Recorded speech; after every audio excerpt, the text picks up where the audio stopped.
get your name right. Christine. Okay, I think we'll get started if folks can take a seat. Welcome to the Newmarket Budget Committee workshop on municipal budget law. My name is Ellen Snyder. I'm the chair of the Newmarket Budget Committee. And maybe if you're a Budget Committee member, raise your hand so people will see who you are if you're not familiar with Budget Committee.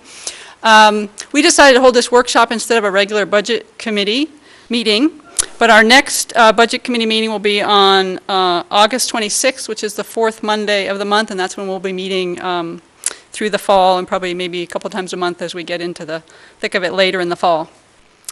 We're very pleased to have Christine Fillmore here from the New Hampshire Municipal Association. She's a staff attorney, and she's going to go into detail about budget law on the municipal side in particular, but hopefully we can have a little bit of discussion about differences or similarities on school district budgeting since we handle both in our process.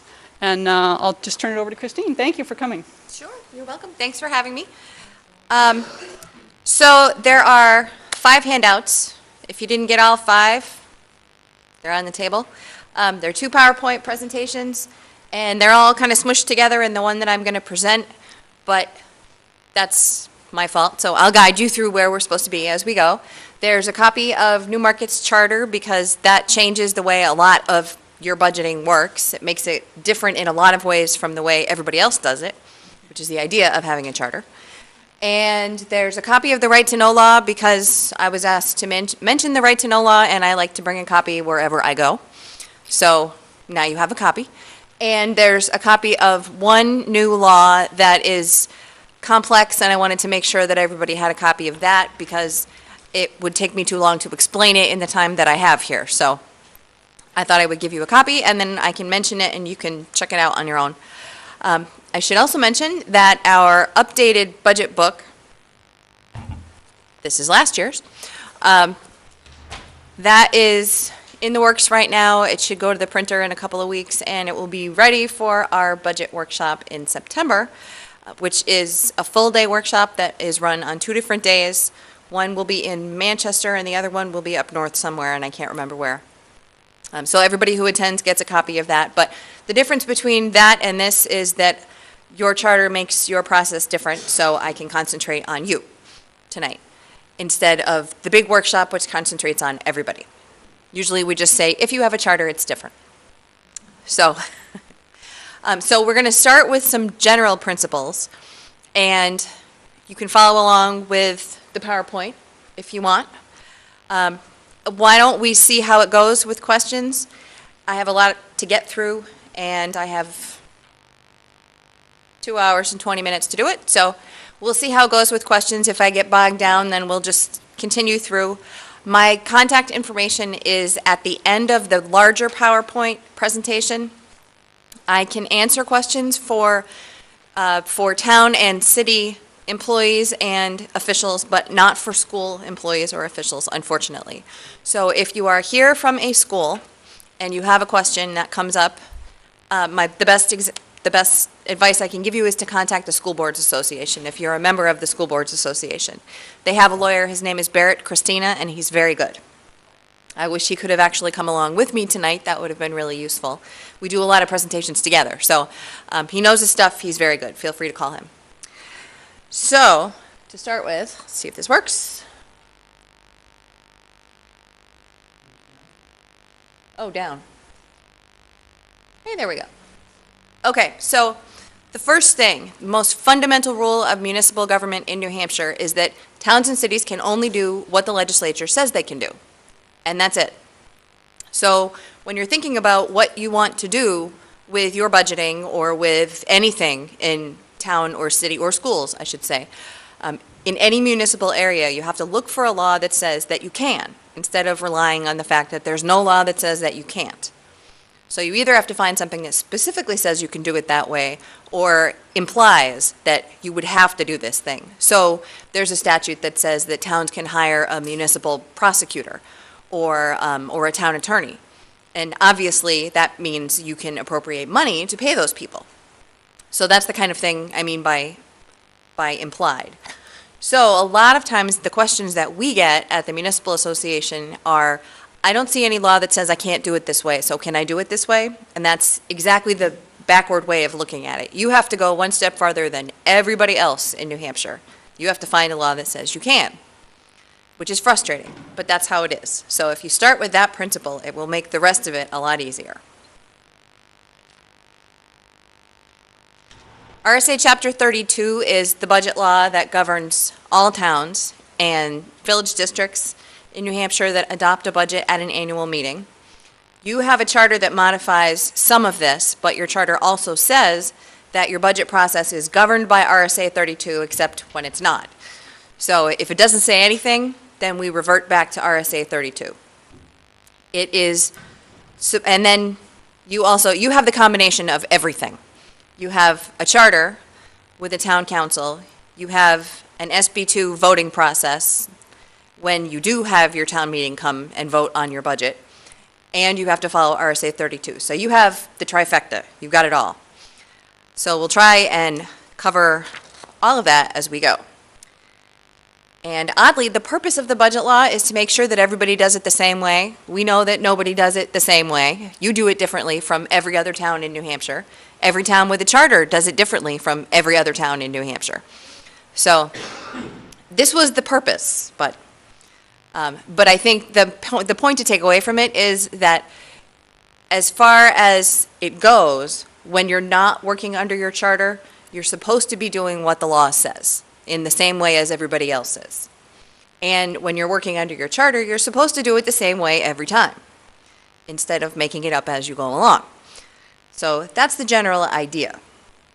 And there are two major factors that create a difference among all towns in New Hampshire about how their budget process works. One is, do they have SB2 or not, the two-part meeting, and do they have a budget committee? So that's the camp in which you fall. Oops. Okay, so why do we care? Which is a good place to start. One thing is that people who violate the budget law can be removed from office. There's a statute that says that any member of the budget committee or any citizen can file a petition with the Superior Court to have any public official removed if they violate the provisions of RSA 32. That is in the law. Having said that, I am not aware that it has ever happened, but it's there. That's not the one that I would worry about the most. The one I would worry about is the last bullet point on that slide, which is that if something is done wrong during the budget process, if it violates RSA 32 or it violates your charter and the way that your budget process is supposed to work, the Department of Revenue Administration has the authority to disallow any appropriation you make, even if your voters approved it, even if they approved it unanimously. And that's not going to happen until several months after your town meeting. So you may already be several months into your fiscal year before you figure out that something you appropriated doesn't exist, and DRA won't let you raise taxes for it. You may have already spent the money, in which case you have a special problem. So it's really important to make sure that you're doing it according to the law. And I want to insert here a plug for the Department of Revenue Administration. They actually are the government, and they are there to help you. They want you to do it right because it is easier for everybody if you do. So if you're on the budget committee or if you're a counselor, if you're Steve, my advice to you is when you don't know the answer to something and you can't get an answer, call DRA first. Make sure that they know what you're thinking and get input from them. Every town in New Hampshire, every school district, every village district has an advisor at the Department of Revenue Administration assigned to you. And that is the person you should call. And they are listed on DRA's website, and they're really easy to find. If you go to their website, click Government in the top right corner, and then click Municipal Services, there'll be a little button that says Contact Your Advisor. You click on that, it's a spreadsheet, it's great. And it gives you all the information you need. And if you can't figure that out, ask Steve.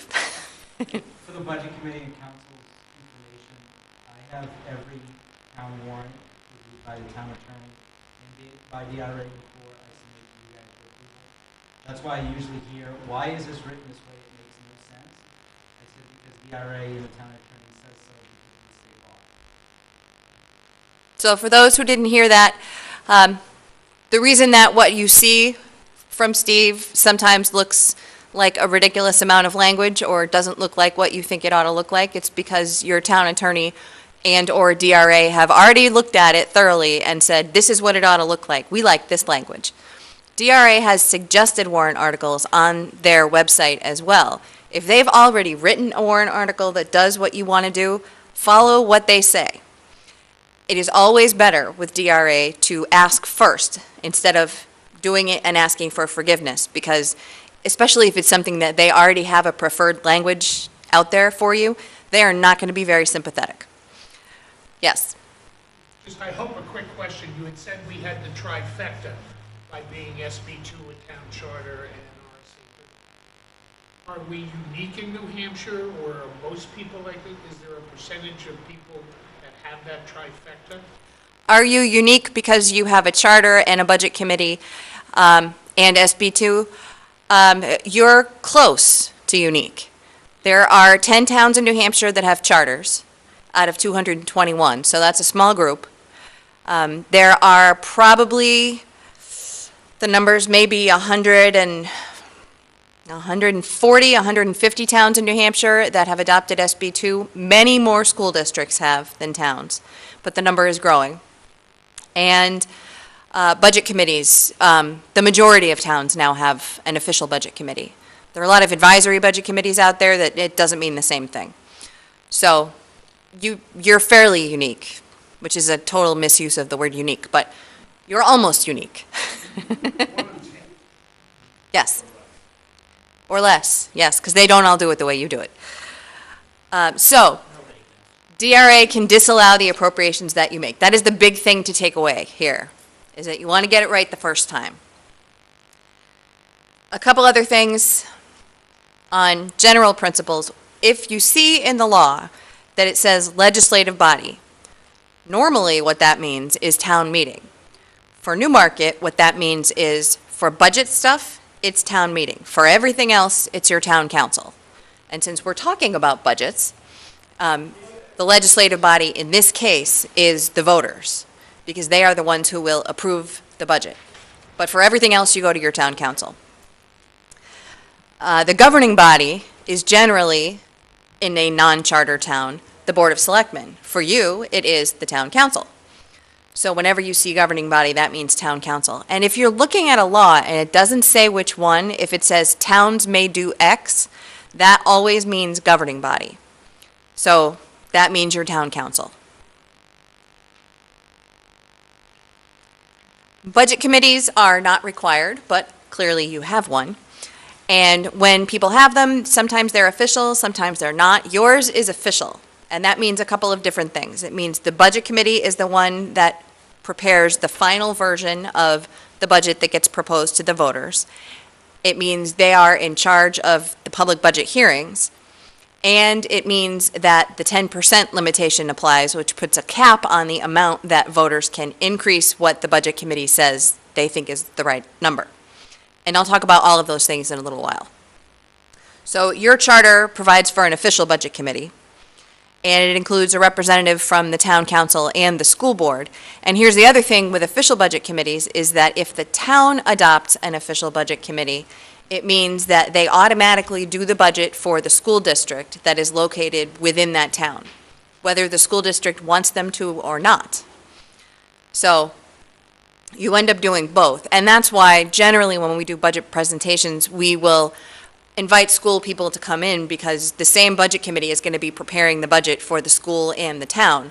Although in this case, the town process is going to be different from the school process. The school process is going to look more like a traditional town. Does your school district have SB2 as well? They do, okay.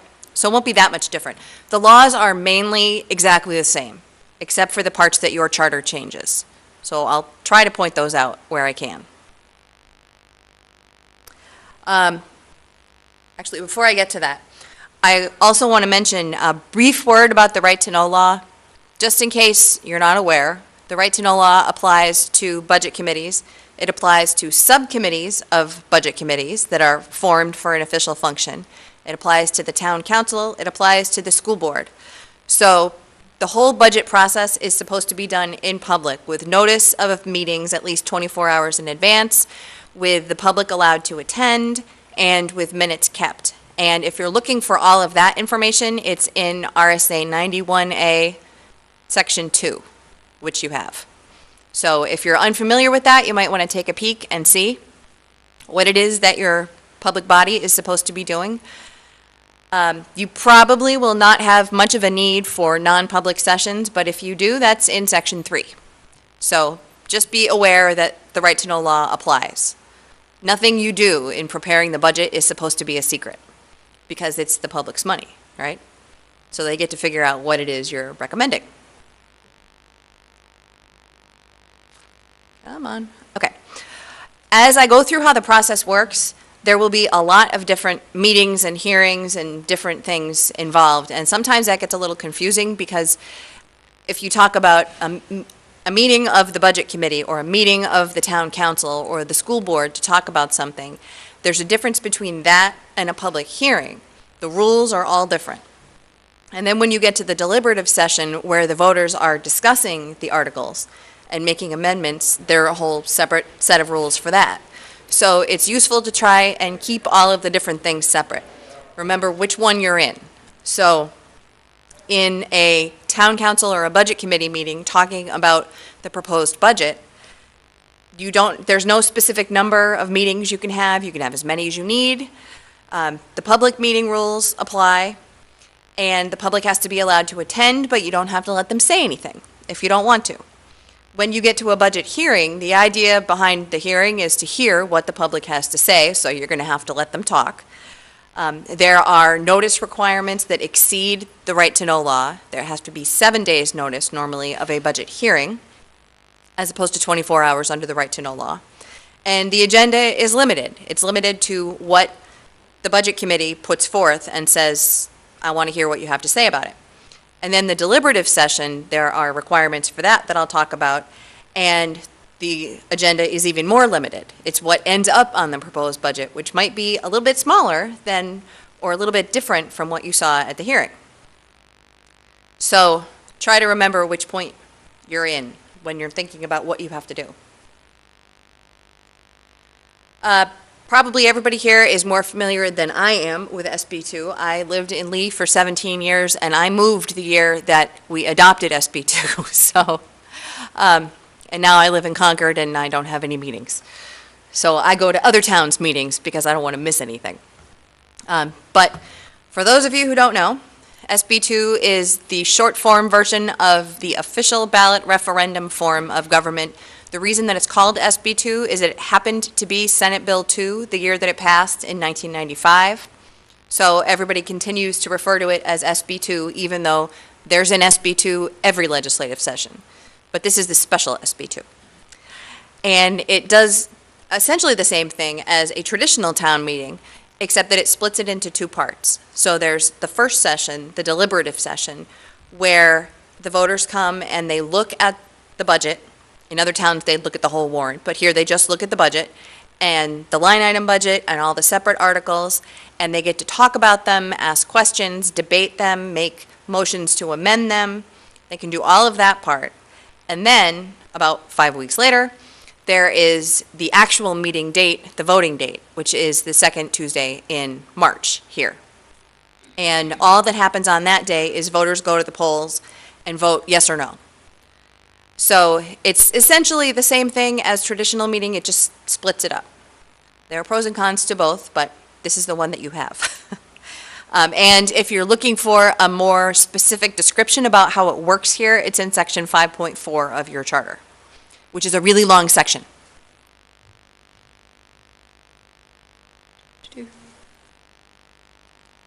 Gonna get this right, I swear. One other general idea, special warrant articles. They come up frequently, so I'm just going to explain what they are now, and then I'll point them out later as I go. The budget that you look at, some of it is probably a line item budget on the MS7 form, and it has a whole bunch of things listed. And then at the end, usually there are a bunch of separate warrant articles that are wordier. And they will show up sometimes separately on the ballot. Some of them, They're all separate. Some of them are special and some of them are not. The ones that are special are any petitioned warrant article. Do you have petitioned warrant articles here? It's under RSA 32, so, okay. Any petitioned warrant article that has money attached to it is special. An article proposing a bond issue is special. Any appropriation proposed into or out of a capital reserve fund or a trust fund, and any other warrant article, separate warrant article, that your town council designates as special or non-lapsing or non-transferable. It's not up to the budget committee to do that, and voters can't do it from the floor either. It's only your town council who can do that. And then there's a new one which just came out, and this is the subject of that tiny bill that I passed out, which is effective in about a month. So you can use it this year in your budgeting process. It allows towns to set up an appropriation, an automatic appropriation for up to 5 years for a capital project. So say you wanted to raise $50,000 a year for the next 5 years to put into a fund to do some kind of capital project, renovate a building, redo a road, something like that. And all of that stuff is defined in the bill. And normally, one town meeting can't bind the next town meeting. You would have to put that $50,000 on the proposed budget every single year and hope they say yes. This way, if you do it the right way, you can propose a up to 5-year appropriation where every year that $50,000 or whatever it is assumed to be appropriated. You put it on the list with everything else on your form, but the voters don't get to vote on it. And in your default budget, it already automatically shows up because your voters have voted on it the right way at the beginning, and so it's deemed appropriated. There is an out along the way. Voters can vote to rescind it and stop. And all of the money that was raised at that point immediately falls into the fund balance. Is the fund balance? No, the general fund, sorry. It goes immediately into the general fund as soon as town meeting is over. So you don't lose the money. It's just they can use it for something else. Perhaps that building was completely destroyed by a tornado or a storm, and you decide, never mind, we're going to skip that. So there is a way to get out of it. But it's a pretty cool new tool, so I suggest you read it. It took a long time to get it passed, and we were pretty excited about it. Yes? On the supermajority, Mm-hmm. in our town, can you clarify whether that's 3/5 or 2/3? 3/5, because you are SB2. There's supposed to be a space in there that says 6 key budget concepts. Clearly, I can't spell, even though I spent $200,000 on higher education. But there are actually 7 key concepts, and I did not realize that you use the 10% limitation here. So normally I'd be talking about 7. I am going to talk about 7, but first I'm going to talk about 6, and these are what they are. So we're going to go through them. Don't fear, appropriations takes the longest. All the other ones are going to go more quickly. So if it feels like we're getting bogged down in spending forever on appropriations, we're still doing fine. So that's the first key. What is an appropriation? It is a legislative policy decision by your voters to spend a particular amount of money on a particular purpose. And then your town administrator and your town council carry out that policy decision during the year. And a lot of people get it confused with spending money. An appropriation is simply the authorization to spend the money. And when an appropriation lapses, it doesn't mean the money goes away. It means the authorization for the town to spend the money goes away, which is an important concept. A lot of times when you look at a warrant article, it will be phrased to see if the town will vote to raise and appropriate X number of dollars for whatever purpose. And both of those words are important. And when we get to gross basis budgeting, you'll see why in a more pointed way. But raising money is identifying a source of money. $50,000 from a capital reserve fund, or $30,000 from general taxation. So a number and where it's coming from. And then appropriate is to set that money aside for a specific purpose. So you need both things. You need to know how much, where it's coming from, and what are you going to do with it. And a purpose is very, very broadly defined in the law. It's anything that a town can do. It is not limited to things that are listed on the MS-7 form. DRA has a really, really detailed chart of accounts in its rules that covers just about everything you could think of. But if there's something else you think of that's not on that list, you can do that too. So don't be limited by what's on the form. There are, however, limitations on what you can do. RSA 31:4 is the one that applies to towns. I'm going to come back to that one. School districts have their own statute, 198.4, and they have a list of what a school district can spend money on. It's pretty broad, but there's a list, at least, to guide you. A village district can appropriate money for anything related to the purpose for which the district was formed. So if it's to take care of roads, anything about roads. Towns are different. There used to be a big long list of everything towns could appropriate money for, and the legislature got tired of adding to the list every year. So eventually they changed it, and now it says, towns can appropriate money for any public purpose not prohibited by the New Hampshire Constitution or by any law. Think about that. What that means is you can appropriate money for anything except the things that you can't. So your job is a little harder, because this doesn't help. So the New Hampshire Supreme Court has spent some time thinking about what this means over the years. And a proper public purpose is not necessarily the same thing as a public benefit. Sometimes something feels good, like it would benefit the public, but it might not meet the test.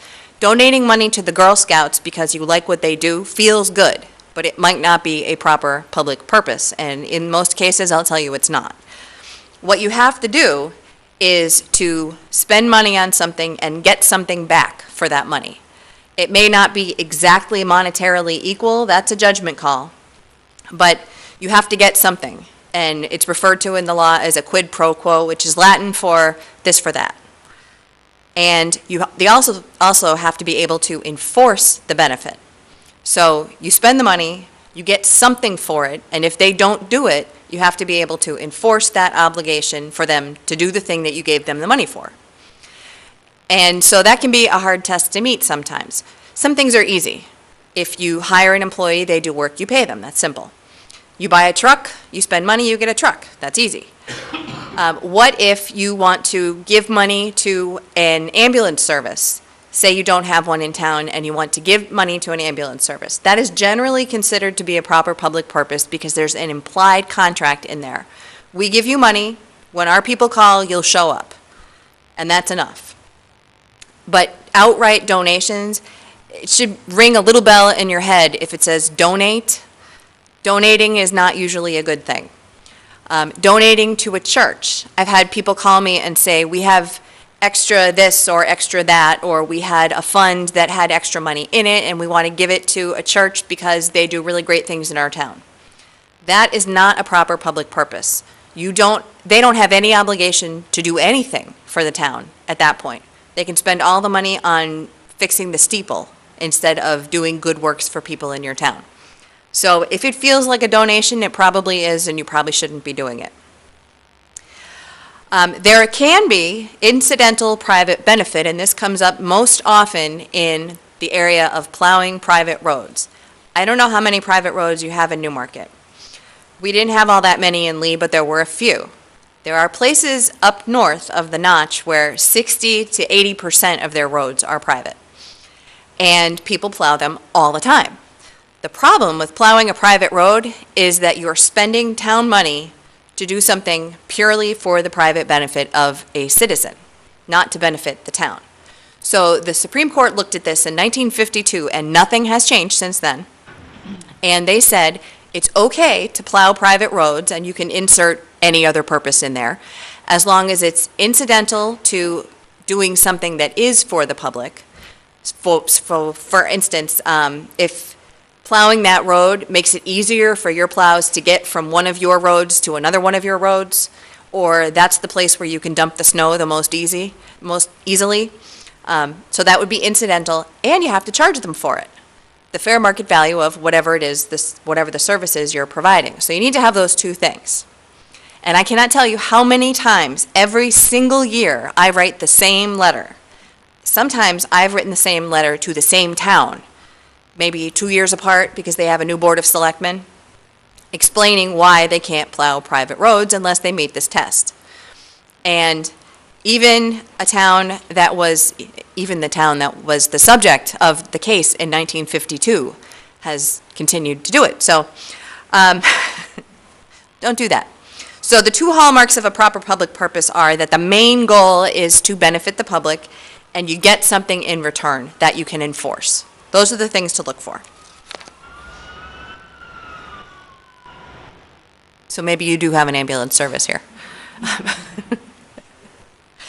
How specific should a warrant article be? I get this question a lot. And the answer is that it depends on how much freedom you want your town administrator and your town council to have, or your school board to have. The more tightly you box in an appropriation, the less freedom and flexibility the people who are carrying out that article have. Sometimes that's a good thing, because you want them to do exactly what it is you want them to do. Other times, if you make it too boxed in, there's no flexibility. So imagine that there's a warrant article to purchase a truck from a specific vendor for a specific price, and that passes. Well, what happens if that vendor goes out of business, or they don't have that truck, or the price goes up? What do? Can they go to another vendor? Some people would say yes, some people would say no. The Department of Revenue Administration might say no. They have been known to say that a new vehicle is essentially the same as a used vehicle, and you can get away with that one. But don't tie yourself in too deeply if you want to give flexibility. You don't want to not have the project or the aim accomplished at all because it was so specific.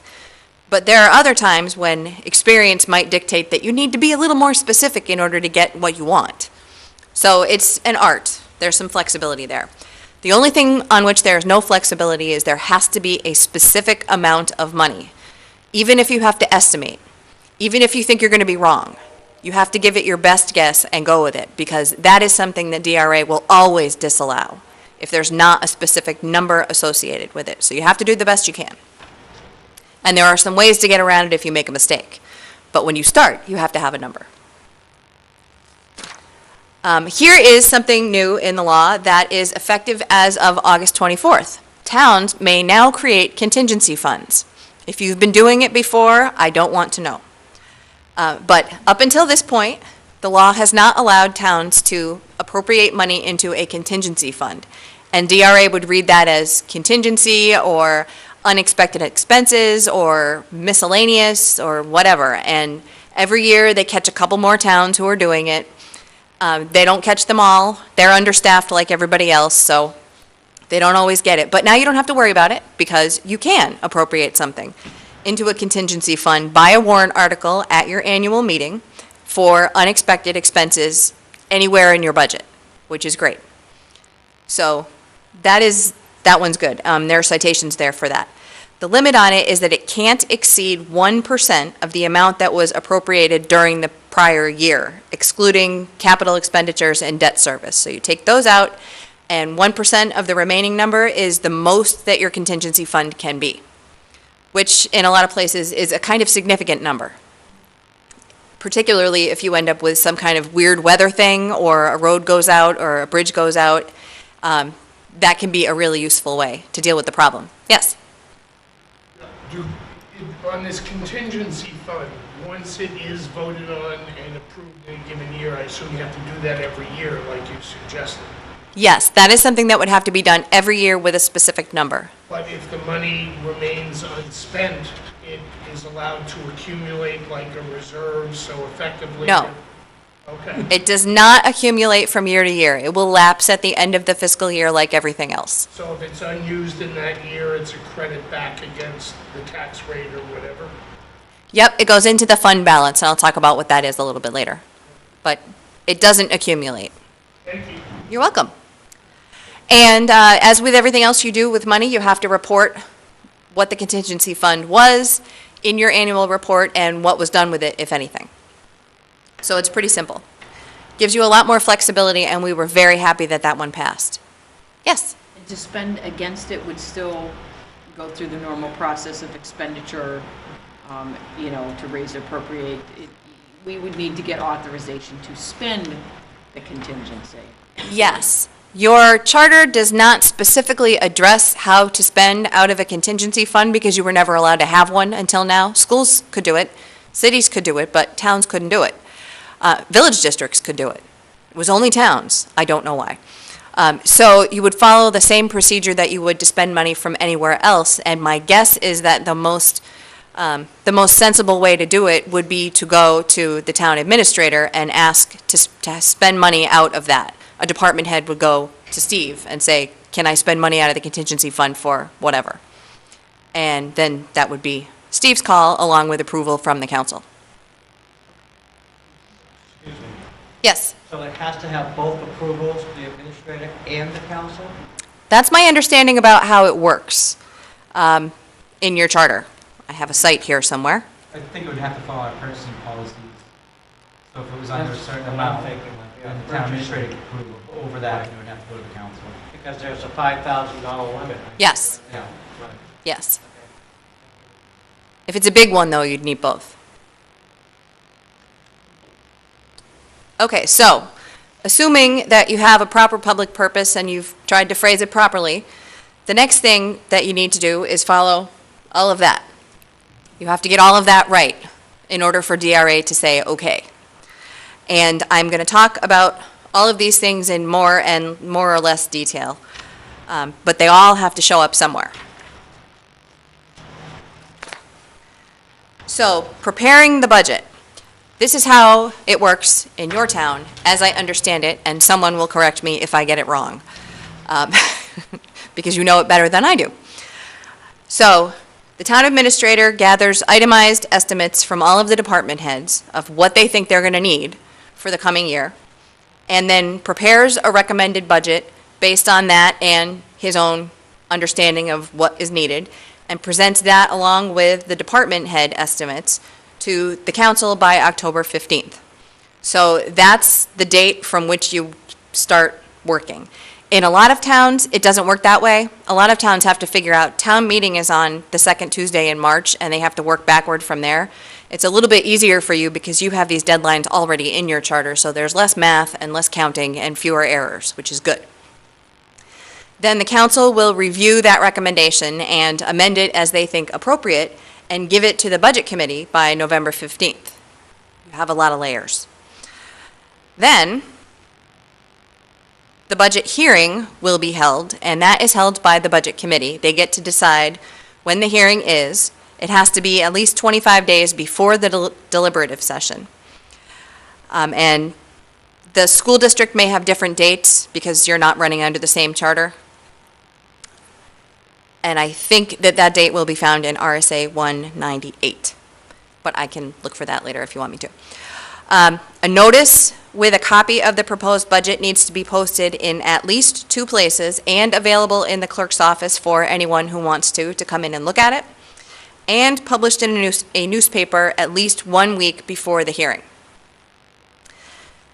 The 2 places, it doesn't say in your charter, but under the right to know law, one of the 2 places can be your website. So it is a fairly good bet that you could put it on your website and one other physical place. My recommendation is that you put it in 2 physical places and your website, because that way you can't go wrong.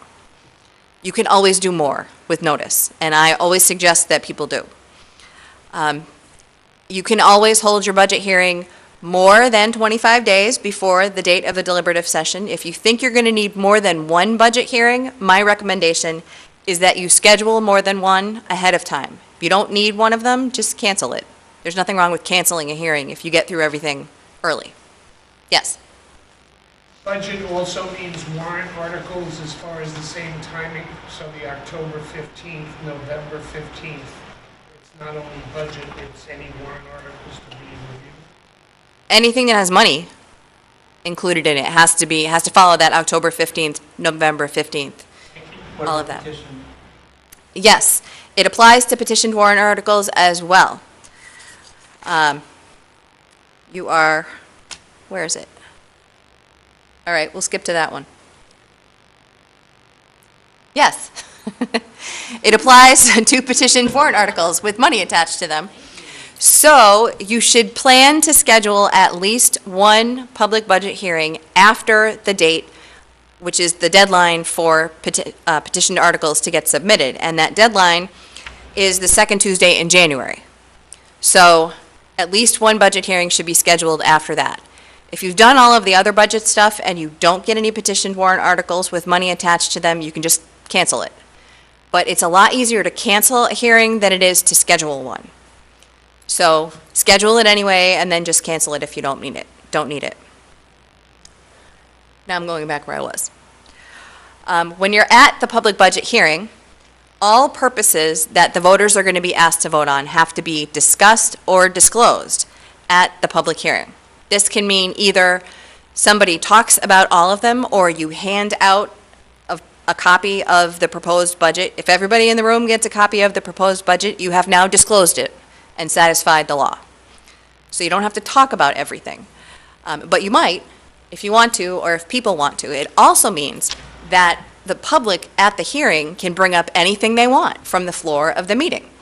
They can say, there's nothing in here about mosquito spraying. I think we ought to have something in here for mosquito spraying, and we should appropriate $30,000 for it. And now that has been discussed. And so at that point, the Budget Committee can go back after the budget hearing, and they could actually add that because it's been discussed at the budget hearing. If it had not been discussed and they realized afterward they had left out this very important thing and they wanted to add it, they can't do it without having another budget hearing. And this is another reason to plan to have more than one budget hearing, because if the Budget Committee decides they want to do something different, if they want to add any money or add a purpose, they have to have another public budget hearing about that. So you might need more than one, unless your Budget Committee gets it perfectly right every single time. That's right? Mm-hmm. Yeah. But it doesn't work the other way. If your Budget Committee wants to take a purpose out or reduce the amount of a proposed appropriation, they can do that after a budget hearing, and you don't need to go and have another hearing. So it's just adding things that you need to do it again. Christine? Yes. Sorry. Are you saying that a budget committee can change a warrant article, the dollar amount or the purpose that's presented to them? Not a petitioned warrant article, but a warrant article that comes to them through the council, yeah. Or the school board? Yep. Similarly, the budget Yes, they committee can. can comment on the language and the dollar amount? Yes, that's what I'm saying. That comes as a nasty shock to some school board members. And we hear about it. Okay. So, after all of that happens, the Budget Committee has to finalize their final proposed budget, and that has to be done by a vote at a public meeting. It could be done the same night of the last budget hearing, but it doesn't have to be, as long as it's done at a public meeting that the public has notice of. A couple of other things about appropriations. Collective bargaining agreements. I don't know if there are any in the town. There are? Okay. There always are in school districts. The cost items of a collective bargaining agreement, that means anything that you're going to have to pay for in a collective bargaining agreement, has to be submitted to the town or the school board by the submission date, which is a fancy way of saying the same date the petition warrant articles have to be submitted. So the second Tuesday in January for Newmarket. And a cost item is anything that requires an appropriation to implement.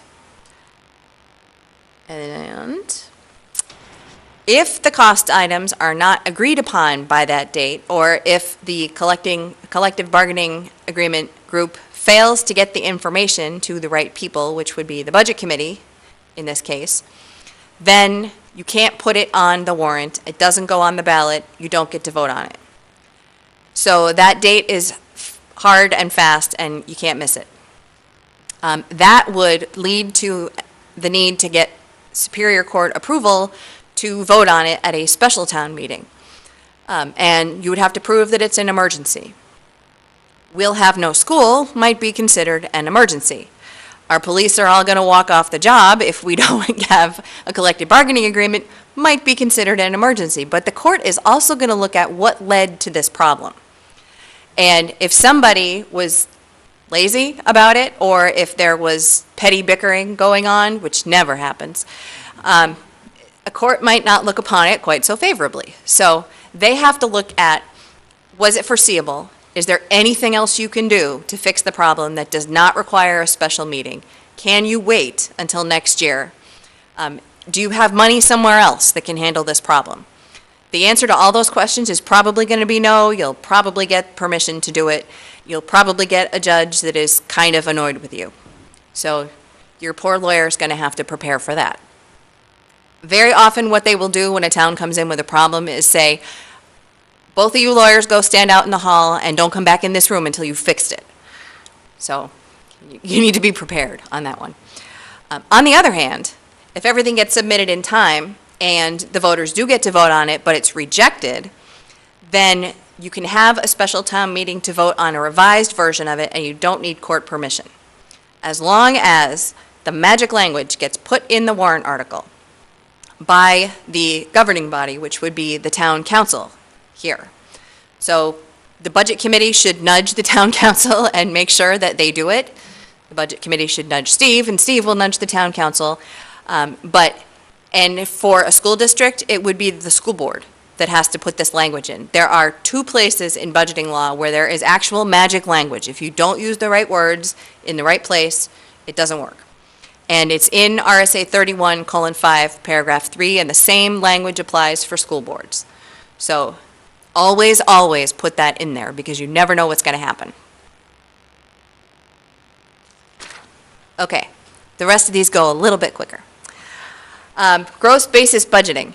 The idea behind this is that when you appropriate money, you have to have offsetting revenues for every single dollar that you want to appropriate, whether it's tax money or gifts or proceeds from the sale of town equipment or grants or anything.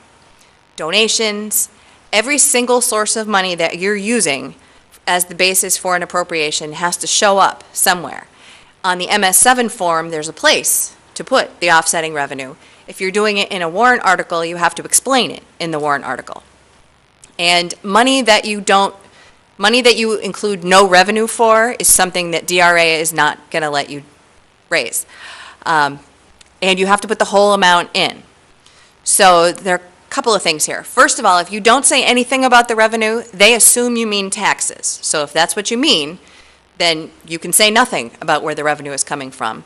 But it would be safer and more honestly, to say general taxation or property taxation, if that's what you mean.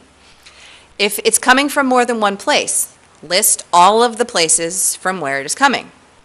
I understand that there has been an issue about that in Newmarket, and you're not alone. This happens to other towns too, where you expect money to come from someplace.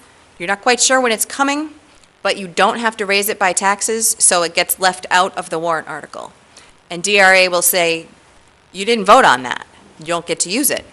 So if what you mean to do is to appropriate $100,000 and $50,000 of it is going to come from a grant from somewhere else and the remaining $50,000 is going to come from taxes, the warrant article should say to raise and appropriate $100,000 for whatever the purpose is, $50,000 to come from general taxation and $50,000 to come from a grant expected from wherever. And if you're unsure about whether you're going to get the grant or not, you can always make the whole article contingent upon receiving the grant. And that way, if you don't get the grant, you won't be forced to raise the extra $50,000. So that's the solution to getting around the I don't know if I'm going to get the grant problem. Just make it contingent, and if you don't get the grant, the whole thing goes away. Otherwise, if you don't do that and you don't get the grant, DRA will make you raise the whole $100,000. Or give you a choice and say, well, you can raise the whole $100,000 or you can only have an appropriation of $50,000. Which one do you like more? Of course, all the choices are bad at that point. So, so be clear on that. No matter what, yes? With the appropriating the whole $100,000, can you say that the grant was an unanticipated revenue and offset that by accepting it? If it's really unanticipated. Sure. I didn't know it was coming. Did you apply for it? You're on TV. If you applied for it, I think there's a fairly decent argument that it was not entirely unanticipated. The unanticipated revenue issue is supposed to be a safety valve so that if an opportunity comes along in the middle of the year and you don't want to miss it, you can go after it. But don't play games But with I think unanticipated. You weren't aware you were going to be awarded it, so that doesn't constitute as being unanticipated. You can try that. I don't know if you'd win. That's not the safer way to go. And I will say that my advice is intended to be conservative. There are other lawyers who operate differently. I am extremely risk averse. My job, as I see it, is to make sure that you don't get in trouble, that you stay out of court, and that you follow the law. So that's how I look at everything. So if I sound more conservative than other lawyers that you've talked to, that's the reason. So I'm not telling you what you have to do. I'm just giving you my advice. You can do anything you want. But I'm always going to give you the more conservative view, just so you know. So the first thing you should do is figure out how much money altogether you want to raise for a particular purpose. That should show up first. See if the town will vote to raise and appropriate X number of dollars. And then put the purpose, and then break it down into the various categories of where you want the money to come from. So, here is an example. To see if the town will vote to raise and appropriate the sum of $80,000 to renovate the town garage, and to authorize the withdrawal of $55,000 from the capital reserve fund created for this purpose.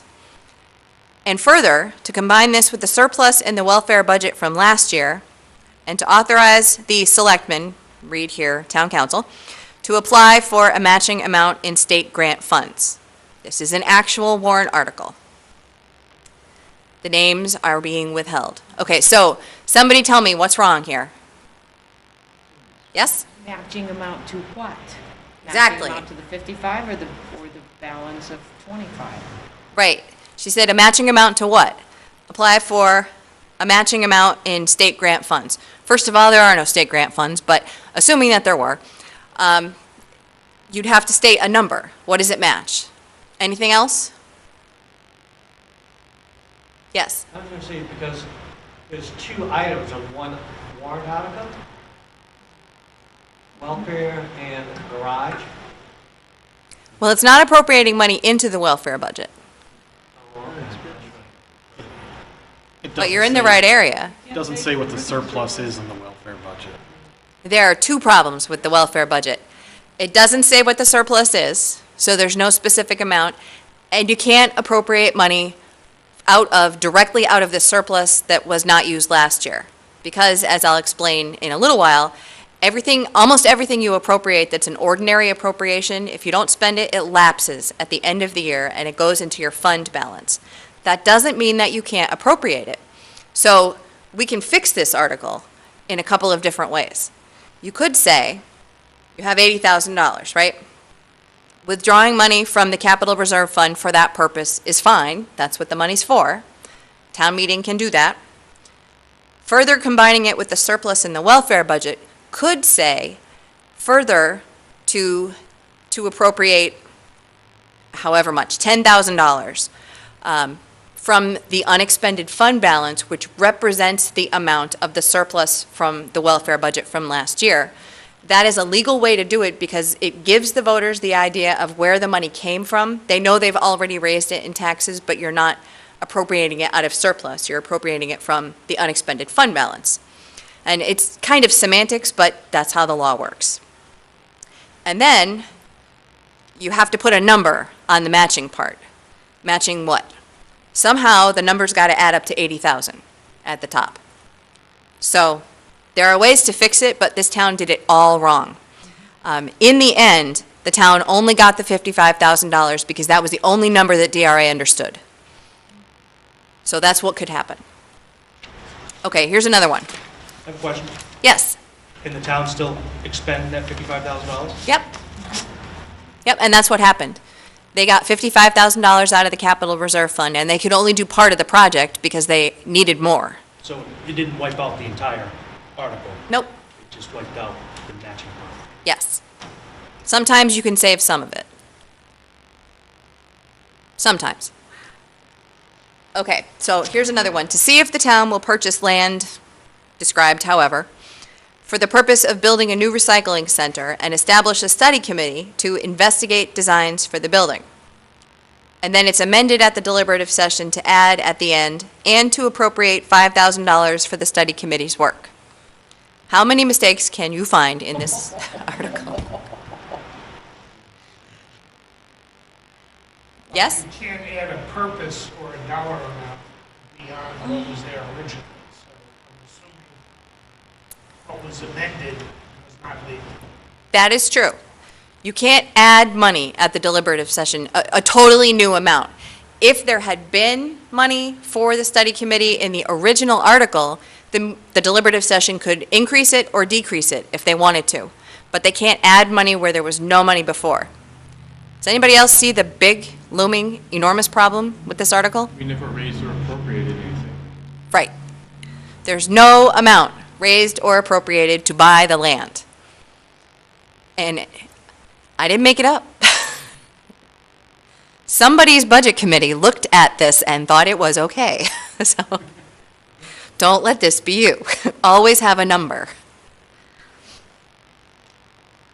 And here's another one. To see if the school district will vote to raise and appropriate $50,000 to renovate the high school soccer field. So far, so good. At the deliberative session, the school board explains that they intend to supplement the $50,000 with $10,000 that is left in a capital reserve fund established 15 years ago for repairs to the old high school building that was torn down. Anybody? Did you say there's so much wrong?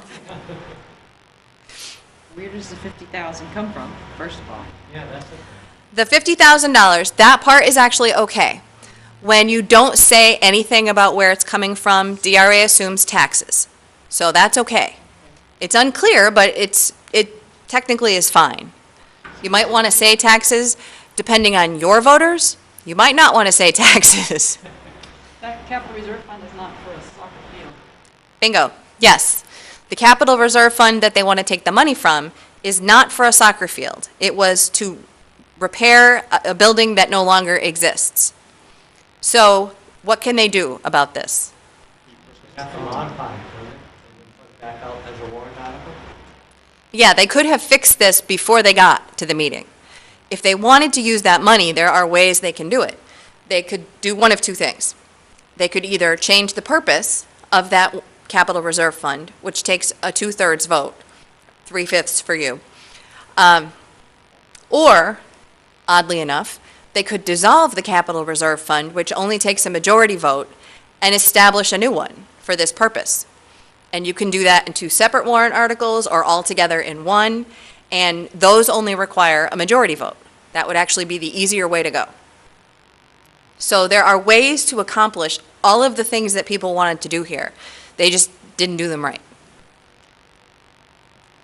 These are only a few examples. I have a book. I'm sure. And DRA has a lot more. Recommendations. There are some times when recommendations of certain groups are required to go on the warrant, and there are other things that are optional. The ones that are required, the Budget Committee and the Town Council have to put their recommendations on special warrant articles, and those are any appropriation, any petitioned articles with an appropriation in it, any appropriation into or out of a capital reserve or trust fund, a bond article, any article that the town council has tagged as special or non-lapsing or non-transferable, and any appropriation into a capital projects fund, which is that new thing. So if you have any one of those, you need to have recommendations of the town council and the budget committee, or for the school people, the school board, and the budget committee. Yes?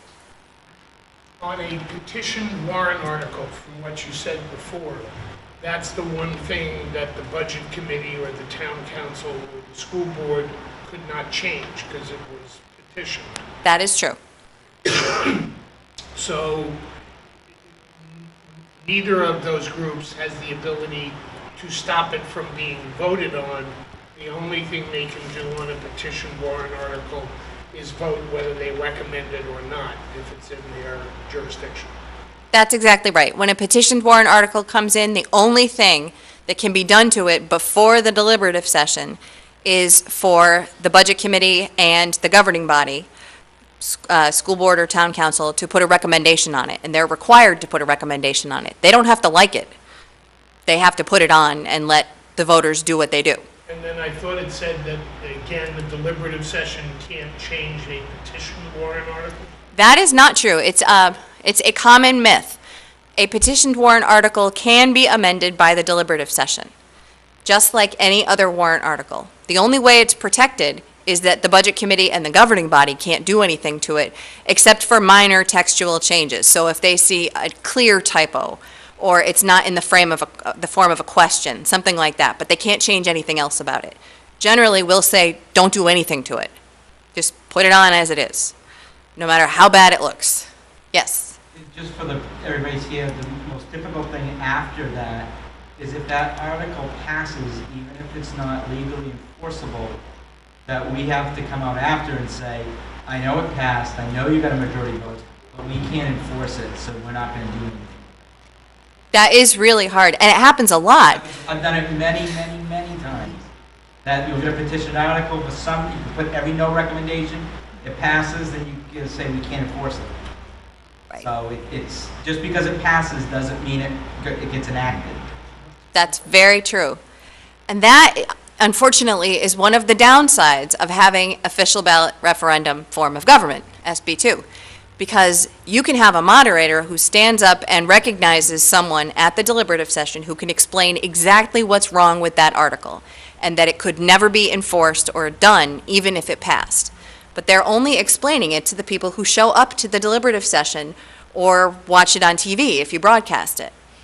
The number of people who show up is much, much, much, much, much smaller than the number of people who come in and vote later, and they haven't heard that.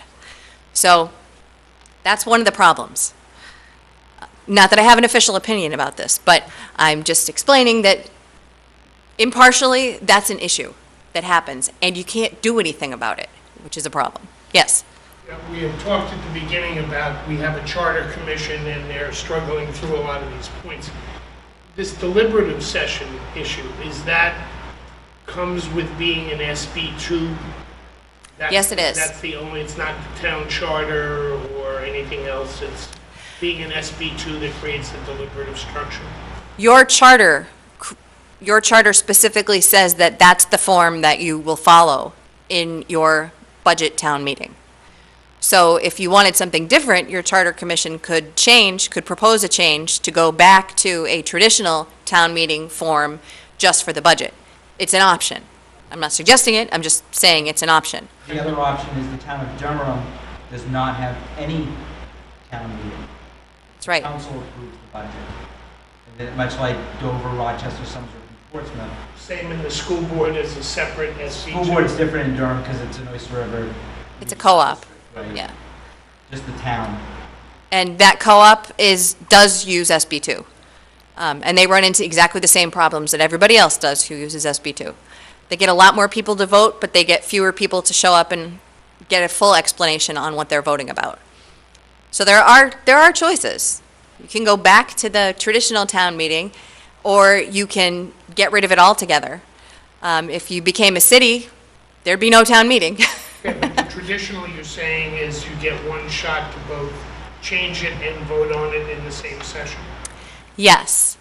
It is one shot to do it.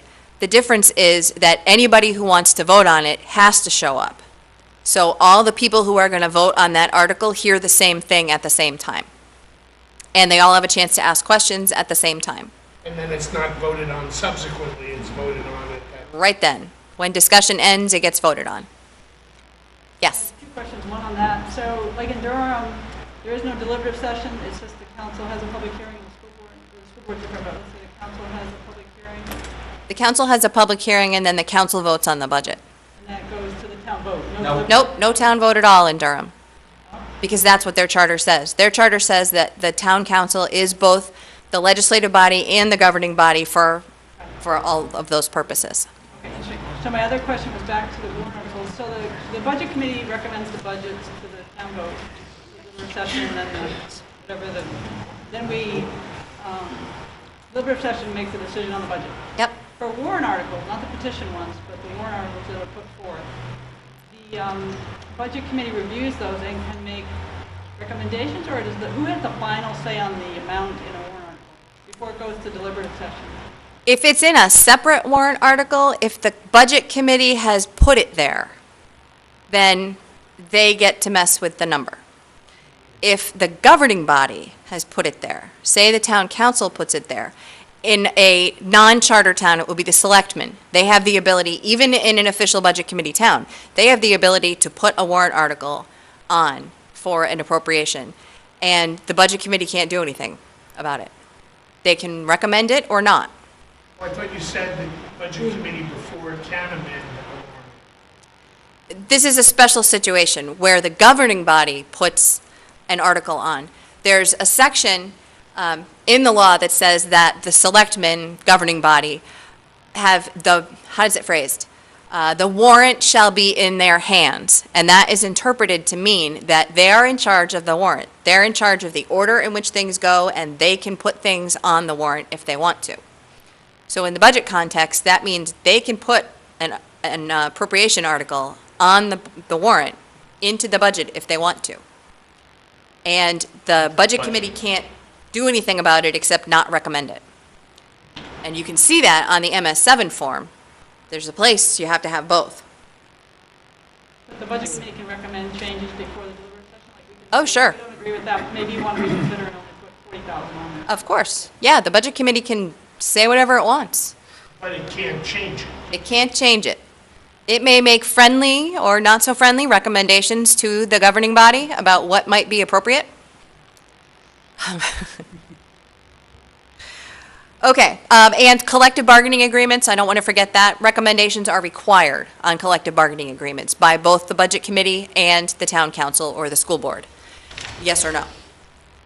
Yes? Yeah, going back to what Ellen was talking about, did you state that a budget committee can also introduce warrant articles? They can put things on the budget that other people haven't put on it. But on the On the budget, budget, but not on the warrant. On the budget form, yes, but not on the warrant. So the budget committee cannot put a warrant article out? Yes, if I said that, I misspoke, I'm sorry. Okay, that's what I thought you said. I'm glad you asked. Okay. The other kind of recommendations are optional. You don't have to do them, but you can. If the voters or the governing body, so the council or the voters, can make this decision, and in most towns, it's come from the Board of Selectmen, because they had been doing it anyway, so the legislature finally caught up and said, all right, fine, if you want to do it, we'll just let you do it. They were putting the numeric tally of the vote. The Budget Committee recommends this article by a vote of 9-2. The Town Council does not recommend this article by a vote of 4-3. That would be acceptable. All you would need is a council vote to say, we want to do this, and if the council didn't do it, then the voters could do it. we've already done that here. You have? Okay. So the one thing you're not supposed to do is include the names. If somebody cares that much, they can go to the meeting of the Budget Committee or the Town Council and figure out who voted which way. But the information about how close the vote was is often very useful for voters. And that can be done for special and separate appropriation articles, anything that's separate. And there's automatically going to be a recommendation on the MS7 form because there's a column for each one. All right, the third topic, warrant notice. This is the idea that voters have to be notified ahead of time of everything that they're going to be asked to do. There should be no surprises when they get to the deliberative session. I can talk. Here, according to your charter, did I make a mistake? No, I gotta go Okay. to both meetings. Oh, okay. So according to your charter, The warrant has to be posted at least 14 days before the deliberative session, and that's 14 clear days, not including the date of the posting or the date of the deliberative session. So it's really 16 days that you have to worry about. It gets posted at the place of the meeting and in one other place in town. You could post it also on your website. It's always a good idea. That's usually the first place people go. And on where you should post things in town, you know where the places are that everybody goes. So pick one of those. A bulletin board outside the town hall is a fabulous idea because everybody can see it at all times of day. That's what we had in Lee, and it worked really well. The warrant has to include the place, the day, and the hour for both the first session, the deliberative session, and the voting session. So you have to have all of the information on the notice with the warrant. The first session is held, only a lawyer could write this, between the first and second Saturdays following the last Monday in January, inclusive of those Saturdays. Usually, we just tell people to look at the calendar. There's a calendar of important dates from municipal officials on our website, and I will apologize right now for our website. It was redesigned recently, and it was launched before it was fully finished. So it is improving every day, and I have full confidence that by the time we finish putting together the calendar at the end of the summer, it will be available. But it is on our website, and if you can't find it, just call us and we'll tell you. The town council gets to decide where in this time period, when they want to have the deliberative session. It's up to them, not the budget committee. The second session for voting is always the second Tuesday in March, so that one's easy.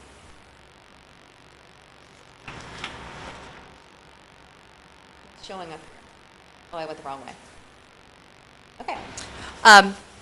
So here's the real key about warrant notice. An appropriation is valid only if the subject matter appears in the warrant that the voters see before the meeting. New purposes and line items cannot be added from the floor of the deliberative session. And as somebody pointed out before, money can't be added in where it didn't exist before. It's okay to increase or decrease the amount of any proposed appropriation, but you can't go from zero to anything. You can go from something to zero, but not the other way around. And DRA will invalidate anything that does not show up on the posted warrant. That's just about the first thing on their checklist. They have a little list they go through, and that's a big one. So when you're at the deliberative session, what's supposed to happen is explanation of the warrant articles and the budget, discussion, and debate. And the voters at the deliberative session can also make motions to amend. They can vote on amendments at that meeting. They can't vote yes or no on the article, but they can vote to amend anything that they see at that point, including petitioned warrant articles. This is the place where petitioned warrant articles are vulnerable. Not until this point. So they can do a lot of things. If you have a warrant article that proposes raising $50,000, they can raise it to 80, they can lower it to 10, they can lower it to 0. You'll see very often that things will get reduced to $1, and that is, I'll explain why in a minute, but it's a really common practice and there is a reason for it. They cannot change the purpose to something completely different. You can't go from buying a truck to renovating the town garage. Even if you're going to put the truck in the garage, it is not the same purpose. Anything that has wording that's prescribed by law, there are a lot of things that you might want to do, and the law says exactly how you're supposed to say it in the warrant article. You're not supposed to change that language. We talk with moderators a lot about this in January and February at the moderators workshops, and we give them a lot of examples of things that are not supposed to get changed. So they should be able to bring that up. The moderators always, well, if they come to our training, they always look at the warrant ahead of time. They usually have a meeting with the governing body, so it'll be the town council here, and they'll look at everything and figure out which things can't be amended so that they can advise the deliberative session about that. The deliberative session can do whatever it wants, but at least they're going to get good advice before they make that mistake. If it does get changed, DRA will invalidate it. So. And as of a couple of years ago, after a lot of shenanigans at SB2 meetings, the legislature amended the law to say that the deliberative session may not amend an article to eliminate the subject matter of the article. The whole rash of 2C that went on, this was intended to get rid of that. So you have to leave the voters something to vote on voting day. It doesn't have to be a lot, but you have to leave them something to vote on. Although the law does say that voters at the deliberative session can still amend the amount of money, even all the way down to zero. They just can't eliminate all of the words in the middle, or change the purpose, or do something that nullifies the purpose completely. And for example, to give you an idea of how creative people are, in Exeter last year, they amended a warrant article at the deliberative session. It was phrased, to see if the town will vote to do whatever, and they amended it to say, to see if the town will not do whatever. And they went to Superior Court, and the judge said, you can't do that. You made the article a nullity. No matter how people voted on it, they were not, it was about an official budget committee, to establish an official budget committee. And after they did that amendment, no matter what people voted, they were not going to have an official budget committee, whether they voted yes or no. So it was meaningless. And the judge said, you can't make it meaningless. And to make it worse, he made them go back again and hold a special meeting and do it all over again. And that costs money. So although it was not appealed to the Supreme Court, my advice would be, don't do that. I'm sure there are many other ways that people will come up with to mess this up. That's just the most recent one. But people are endlessly creative. So I don't want you to be the poster child town that I'm talking about next year. So try and stick with it. And another really important thing is that the deliberative session cannot amend an article to restrict transfers between purposes later on. That was tried a long time ago, and the Supreme Court said you can't do that, because effectively what that is turning an article into a special warrant article, and only the governing body can do that. So only your town council can do that. And I'll talk about transfers when we get there. You can amend by changing the way it's going to be funded. So it could be changed to propose to raise the entire thing by taxes instead of taking money out of a capital reserve fund, or the other way around. It could be changed to take money from a couple of different places, or to take money, accept money from a grant and use this and use that, or to add an appropriation from the unexpended fund balance. All those things are fine. You just can't change the purpose. Two things, actually, that DRA does not like in this area. If there is an appropriation to a capital reserve fund that does not already have agents to expend, I'm going backward here, the deliberative session cannot propose adding agents to expend, because what that does is turn your capital reserve fund from something that can't be spent until town meeting votes again to spend it in the future into something that the agents to expend can spend anytime they want to, this year, next year, whatever. They also will disallow an appropriation to a capital reserve fund that is amended to change it from let's save the money for another time to let's spend it right now. Saving and spending to them are two different things. So that shouldn't be changed. They'll disallow that one. And you can't add a completely new purpose at this point. So, after you do all that, the things that go on your ballot after the deliberative session has done whatever it's done, the actual question is supposed to go on the ballot that they see on Election Day. The only things that are supposed to go on the ballot are things that are either required or permitted by law. And this goes back to the first thing I said, which is if there isn't a law that says you can do it, you can't do it. So people were putting the estimated tax impact on warrants and ballots for a long time. And again, here's a place where the legislature finally caught up and said, it is a good idea, we should let you do it. So if the legislative body, and in this case, I think that would be the voters, but I'm not entirely sure, if it gets adopted, this section, then the estimated tax impact can go on the ballot with the articles. For any article or item that would have an estimated tax impact. The town council would be the one deciding whether or not it would have a tax impact, and they would be the ones who would figure out how much it would be. And there are different ways to do it. I'm not the math person, so I didn't bring that information with me, but you can call Barbara Reed at our office, and she will explain it to you so much better than I can. And so that estimate would be subject to approval by the town council. Why would you want to do this? Because you might be thinking, it's never going to be right. It's an estimate, and the actual tax rate is not going to be set until many months down the road.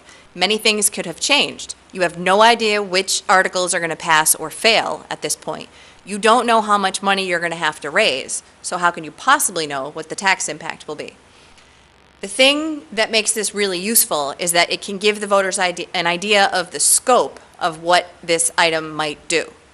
So even if it's off by a little bit, it can give the voters an idea of, is this item going to add pennies to my tax rate, or quarters to my tax rate, or dollars to my tax rate?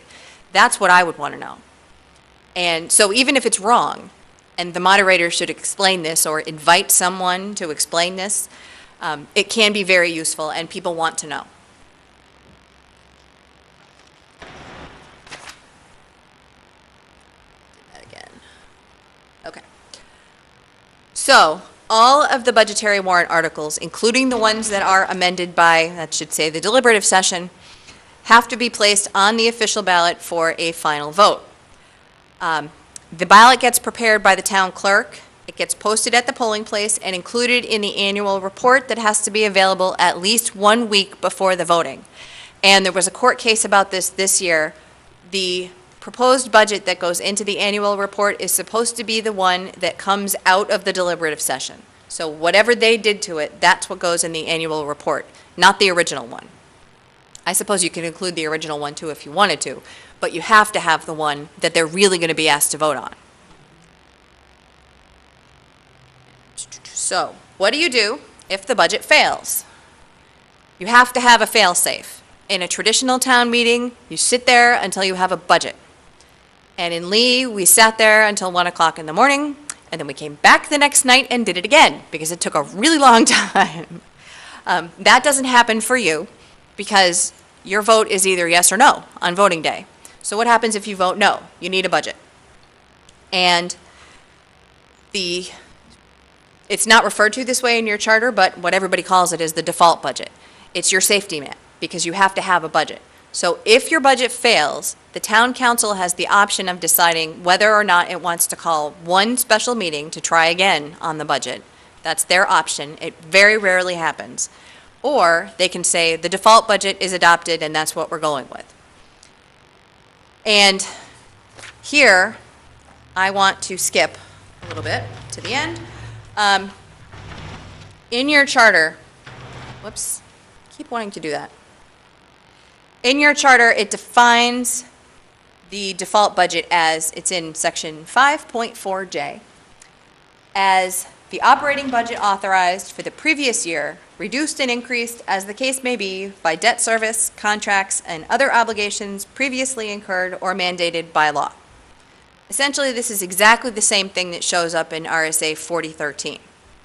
So, if you skip to the other PowerPoint that I handed out, and I am going to go all the way here. Okay. This is what it's supposed to be. Essentially, it mirrors your charter. So the amount of last year's operating budget increased or decreased by debt service. Imagine you have a bond out and next year you don't have to make those payments anymore. It's finished. So those payments that you would have had to make come out of your default budget. If you have a contract that you can't get out of, that has to be included. Say you have a collective bargaining agreement, you have to appropriate something specific, that stays in. And a mandated expenditure. This really falls on the side of schools. You have to fund special ed. You have no choice, you have to do it. One-time expenditures are things that the governing body, the town council or the school board, decide is something that is not going to happen again, very unlikely to recur. The classic example is a bridge got washed out and you fixed it. If you fixed it right, it is probably not going to wash out again this year. That would be a one-time expenditure. The key here is that the operating budget, when you're talking about a default budget, does not include any warrant article that is separate from the line item budget. So that makes putting the budget together a really strategic thing. Because if you have something in a separate warrant article, whether it's special or not special, it doesn't show up in the default budget, even if it was approved the previous year. So you have to be careful about what goes in the special warrant articles. Yes? In that first bullet point, you say one-time expenditures, should that be previous one-time expenditures? One-time expenditures from last year. Yes. So there is a wide range. There are a wide range of opinions on what this actually means. The law does not define the default budget any more than what I just said. And people look at it every which way. Some people think that it means the amount of money that we are going to need to do exactly the same things that we approved last year. Other people think it means the amount of money that we approved last year for whatever purposes, whether or not that amount is going to be enough to accomplish the same things we did last year. So I'll give you a concrete example. On one end of the spectrum, somebody would say, we bought 4,000 light bulbs last year and they cost X. So this year they cost X plus 10 cents. So the default budget should be 4,000 times X plus 10 cents. On the other side, somebody would say, we appropriated $300 for light bulbs last year. So we have $300 this year for light bulbs. We may not be able to buy the same number, but that's how much money we have. So those are the two examples. Is it the same amount of money, or is it the money you need to purchase the same number of units or the same amount of service? And the law does not tell you which one it is. And no court has been asked to define this yet or give an opinion on it. So your guess is as good as mine about what it means. The consensus in our office is that it is essentially a budget freeze, the same amount of money, not the same amount of stuff. That's our interpretation. We could be wrong. But if you're asking my opinion, that's what it is. There's a lot of dissent among people. There are a lot of people who do not want the legislature to define it any more specifically because they might not like what they get. So sometimes flexibility is a good thing.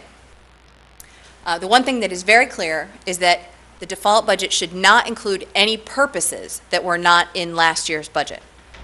So the argument should only be around how much money it is, not the purposes. It's the same list of purposes.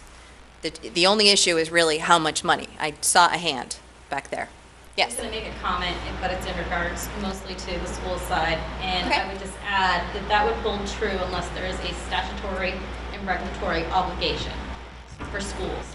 Yes. So I just want to put that out there because we had this conversation in a previous meeting.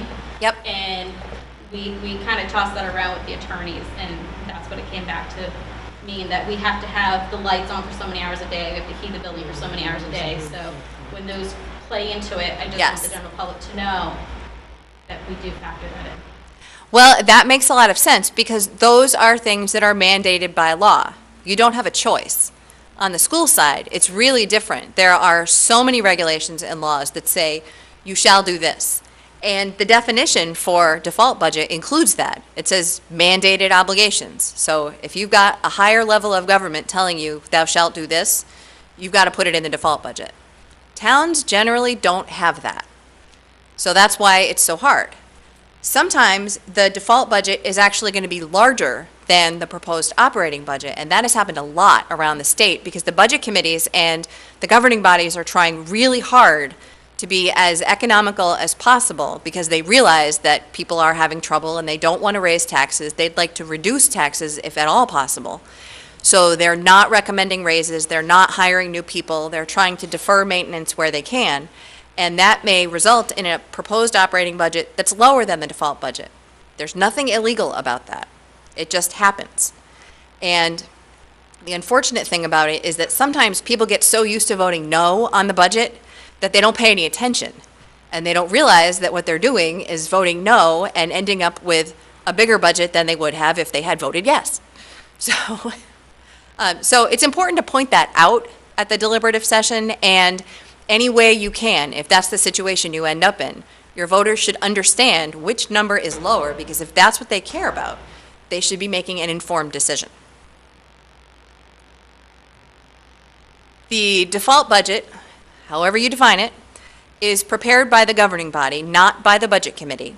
Although there is a mechanism for the town to vote and have the budget committee prepare the default budget, I think there may be one town that's done it. Mostly the budget committees don't want to have anything to do with it. So when the default budget, when there's a brouhaha about the default budget, it's not their fault, they didn't do it. That's the default. The town council here would do it. The voters have no authority to amend the default budget at all. They can talk about it, but they can't do anything about it.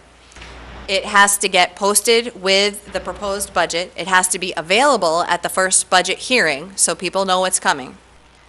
And whoever prepares it, the school board or the town council, can change it at any time if they get new information, but otherwise it stays the same. Okay, now we're going to skip back to where we were before. Sorry. Is there a question? Okay. I believe we were at no spending without appropriation. Here we go.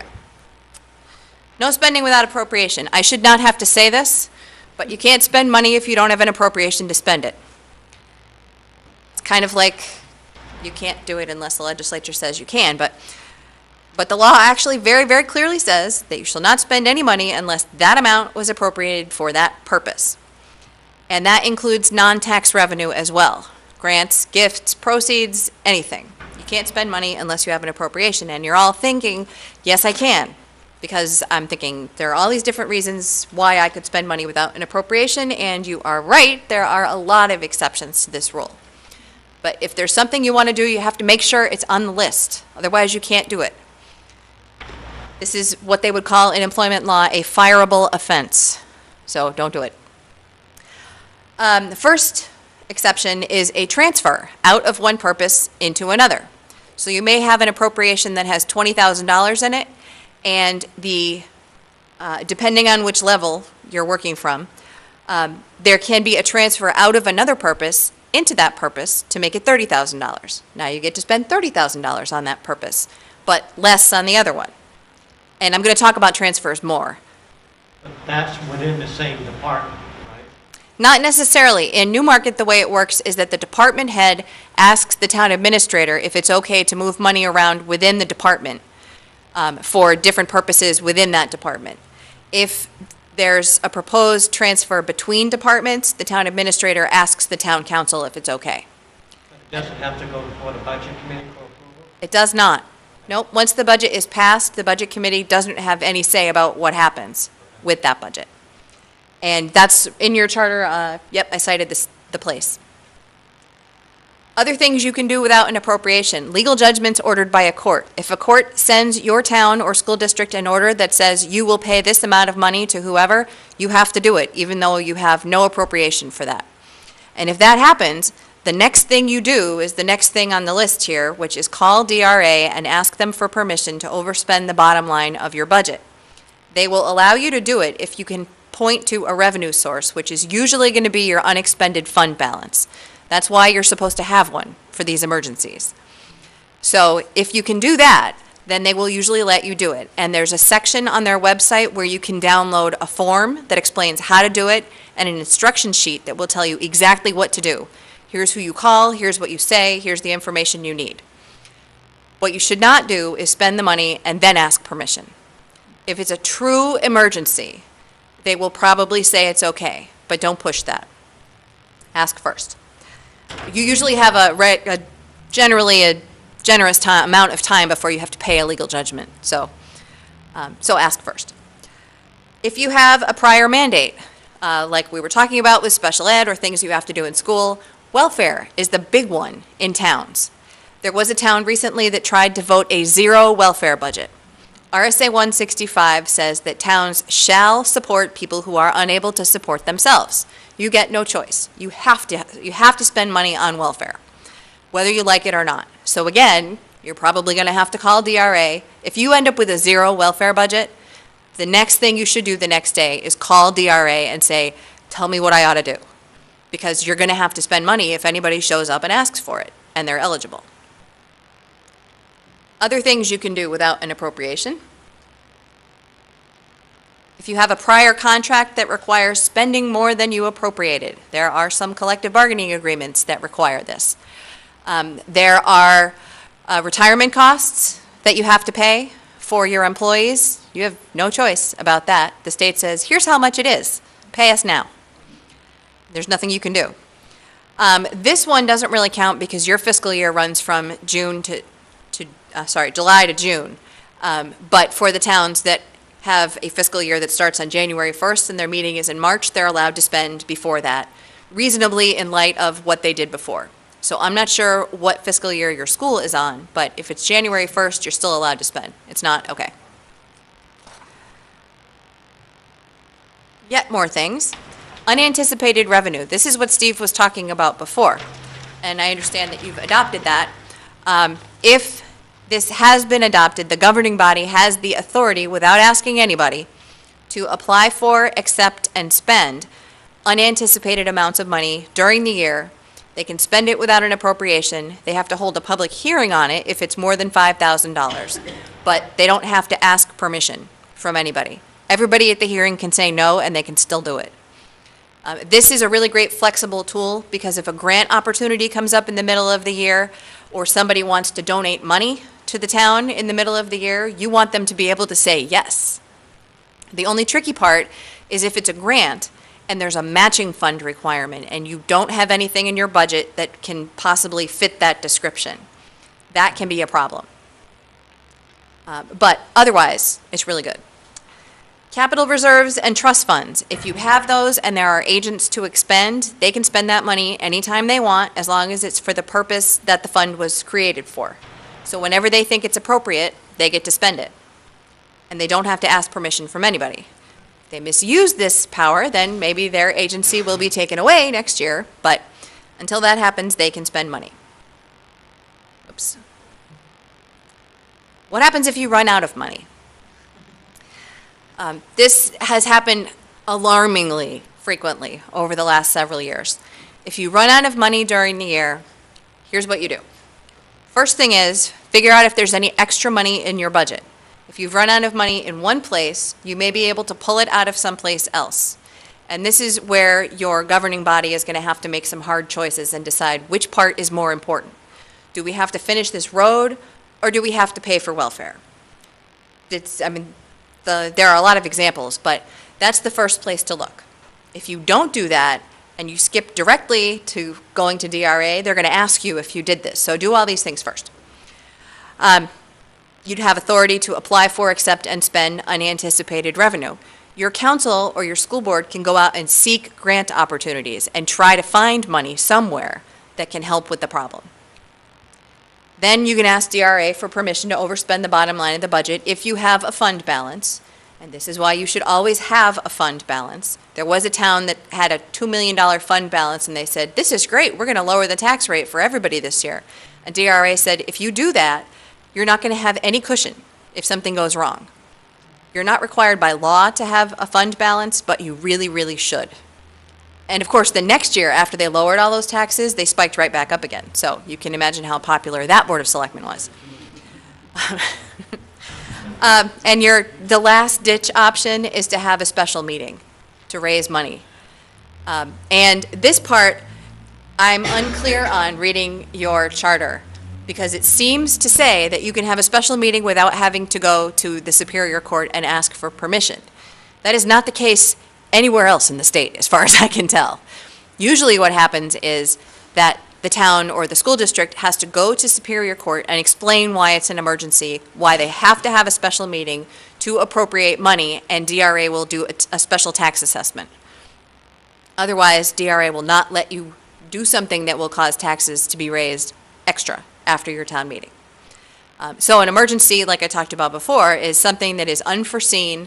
There's nothing you could have done to avoid it. There's nothing you can do now except to raise more money. You can't wait until your next meeting. It has to be pretty dire. And they're pretty annoyed if you show up and it's not.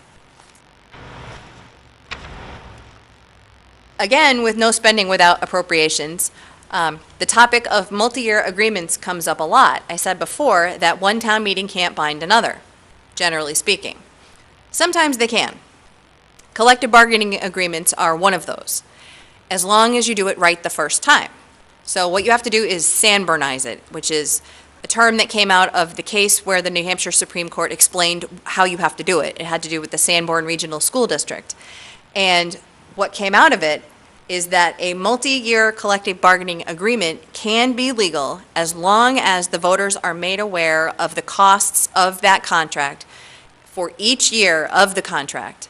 So every year, separate it out, here's how much this contract is going to cost you, and that information has to be provided at the time that you ask them to appropriate the money for the first year. So they need to know what they're getting into. And if that's done properly, then that agreement is valid. If it's not, all you've done is appropriate money for 1 year, and you're probably going to face a breach of contract from your union, which you don't want.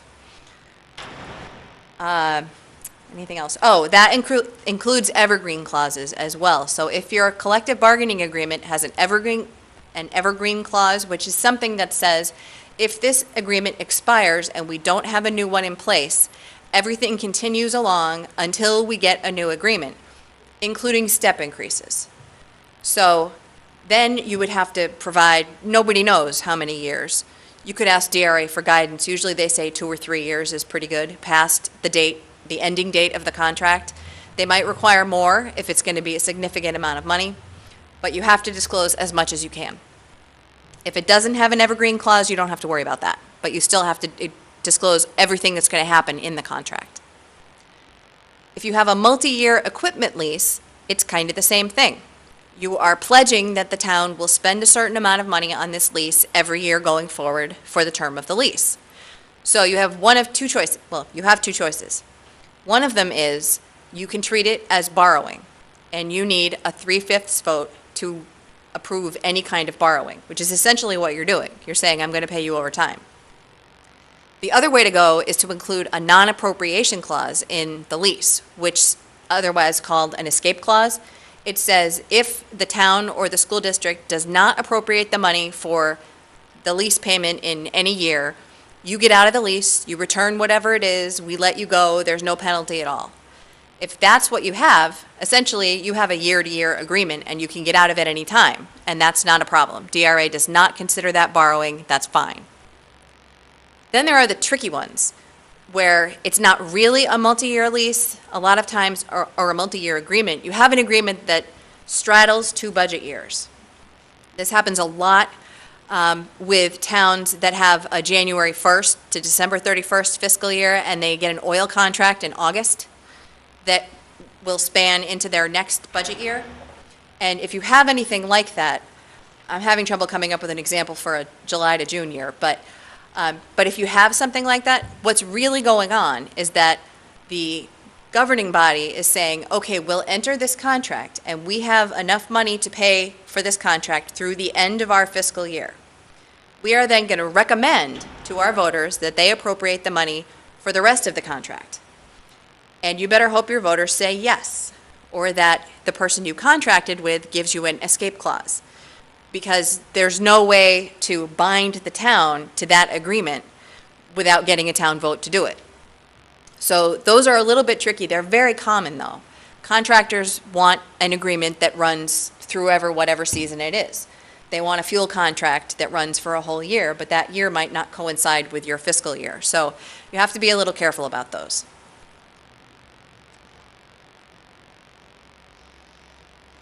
Okay. Lapse of appropriations. We are getting toward the end. Oh, good. Because I'm running out of time. Generally speaking, all your appropriations will lapse at the end of the fiscal year. That means your authority to spend the money goes away, because an appropriation is the authority to spend money. The money doesn't go away, but your ability to spend it does. So it will lapse into the fund balance. And the fund balance is essentially all the money you didn't spend, minus all of the taxes you didn't collect, plus all of the extra revenue that you got that you didn't expect. That's essentially your fund balance. It's not a slush fund, it's not a fund balance. I've heard it referred to in a lot of different ways. It is not a bank account that you get to spend money out of. It's an accounting concept, essentially. And so there's a number. You may not have that money. It may not be sitting in a bank account, but you have it somehow. It's in an accounting thing. So what can you do with it? You can do three things. You can appropriate any part of it or all of it for any purpose of appropriation next year. So if you have a warrant article that says to see if the town will raise and appropriate $25,000 to do whatever, such money to come from the unexpended fund balance, you can do that. That's a proper appropriation. So then there are no taxes raised, and people love that.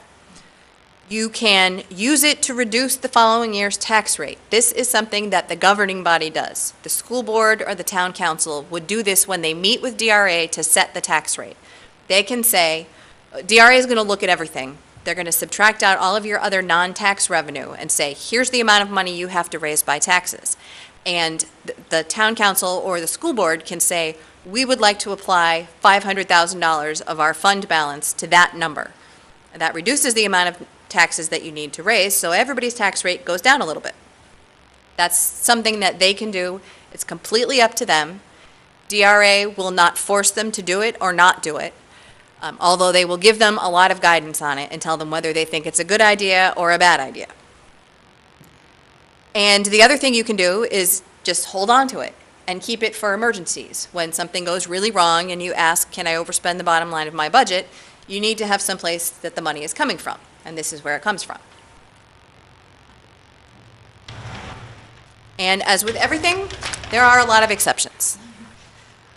Special warrant articles, bonds, appropriations into or out of capital reserve funds or trust funds, special warrant articles, capital projects articles, and any other article that the town council or school board labels as special, non-transferable, or non-lapsing.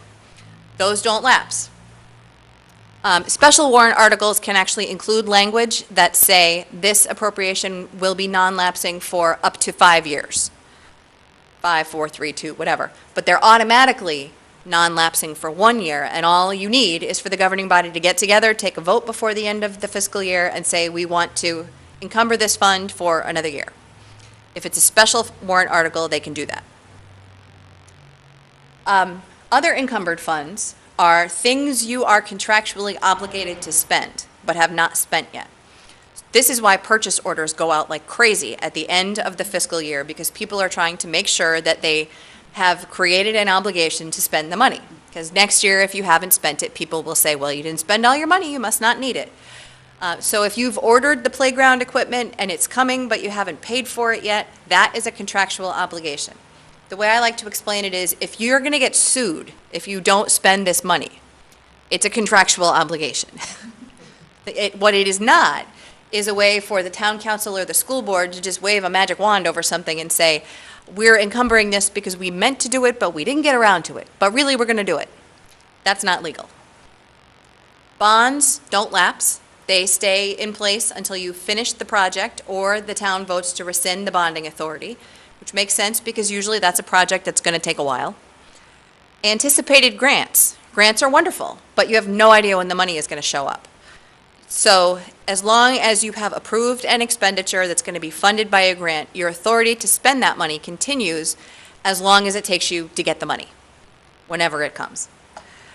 Capital reserve funds, trust funds, special revenue funds are all types of savings accounts where you put money in and it sits there and waits for you until you're ready to spend it. So those don't lapse, they just accumulate from year to year. A revolving fund is sort of similar. You put money into it, or money from fees go into revolving funds, and they don't lapse. The money goes in, they use it to pay for whatever the purpose was, the fees go back in, it just revolves around and around off the budget. It's not really tied in with the budget year.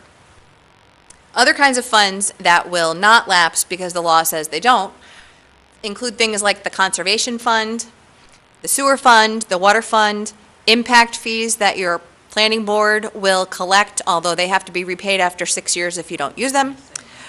The recreation revolving fund, which for some reason is considered separate from all the other ones because it was there first. So all of those things don't lapse.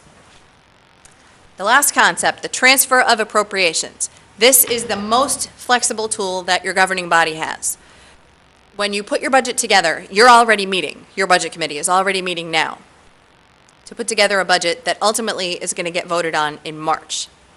Do you have any idea what is going to happen next July? You have no idea. A million things could happen between now and then, and you can't anticipate them. So this was put in the law to give the governing bodies a way to deal with unanticipated things that require them to spend more money on something and they decide to spend less money on something else. So in Newmarket, a department head with approval from the town administrator can transfer money around within purposes of the department budget as they see fit.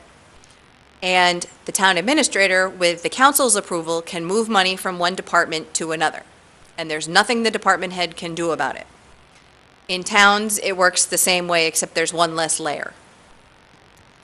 There's one important thing: you cannot transfer money out of a special warrant article, but you can transfer money into one. I always forget to say that, and people call and ask. You can put more money in a special warrant article, you just can't take it out. That's another reason that it's special, it's non-transferable. There has to be a public record kept of all of these transfers, and you can do it in a variety of ways. They can approve transfers one by one at a meeting, or they can simply approve expenditures that are over on one line and under on another, as long as the public can figure out what happened. So it should reflect exactly what happened during the year. And as long as they don't overspend the bottom line, transfers are assumed and they are okay. So the public has to be able to figure out where the money was spent and that it was only spent for purposes that were approved. That may mean that they spend nothing on one purpose because they need it all somewhere else. And that is okay. The Supreme Court said this in 2006, and I only bring this up because I wrote a brief for it, so, and they cited it in the opinion. So the governing body has unfettered discretion to transfer money around.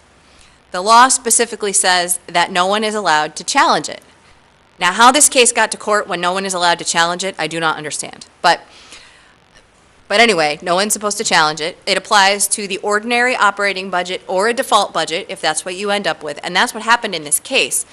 Hampton was on their third or fourth default budget in a row, and the budget they had was $2.8 million less than the one that they had proposed. So after the town meeting, the selectmen sat down, looked at all the purposes they had, and took the bottom line of the budget and reallocated all of the money into those purposes, and it came out looking very different from what the meeting had approved, well, from what the default budget had looked like. And somebody sued, and the court says, it doesn't matter how much you transfer, it doesn't matter how many transfers you make, whatever it is you think you need to do, go ahead and do it. So it's very broad.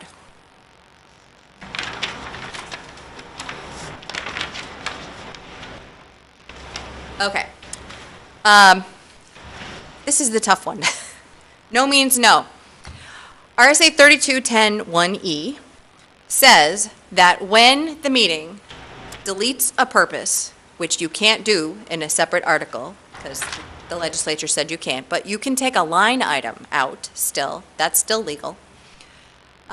If you zero out the amount completely, no money left, or if you reject a separate warrant article, that purpose is considered one for which no appropriation has been made and no money can be spent on it during that budget year. The governing body can't transfer any money into it. They can't spend any money on that purpose.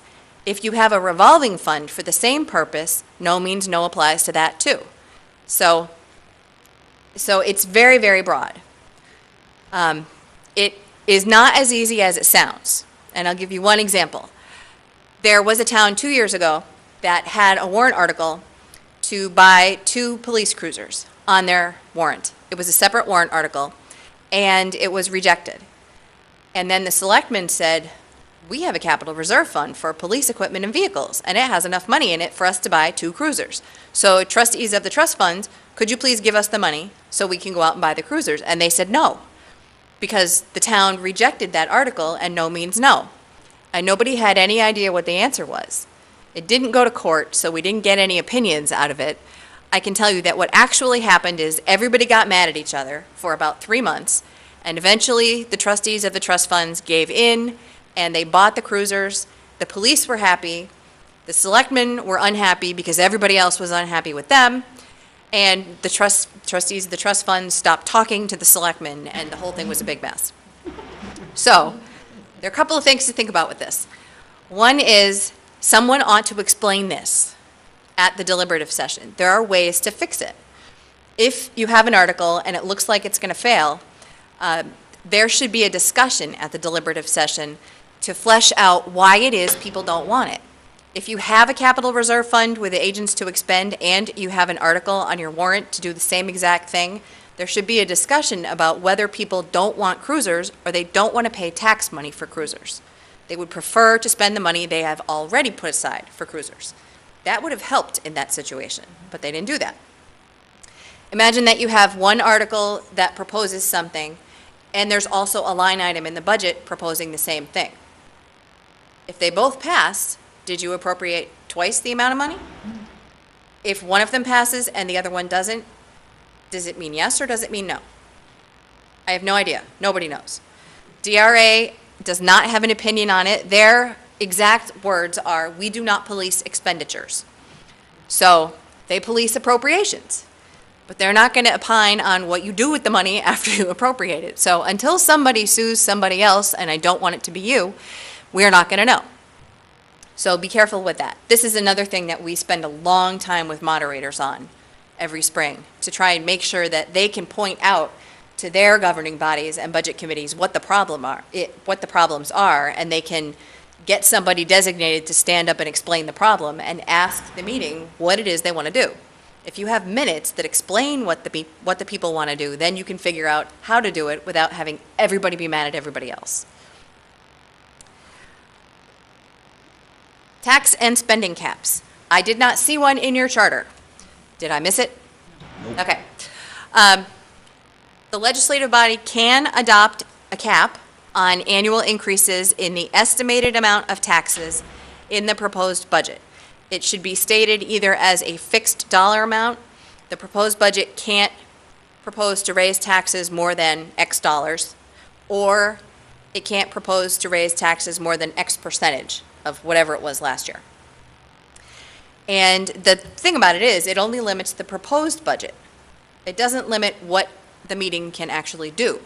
The meeting can approve anything it wants to. This is just a limit on what the budget committee can put before the voters. So it's not that binding. The only thing is that the 10% limitation still applies. And since I didn't put that in here, I'll talk about that now.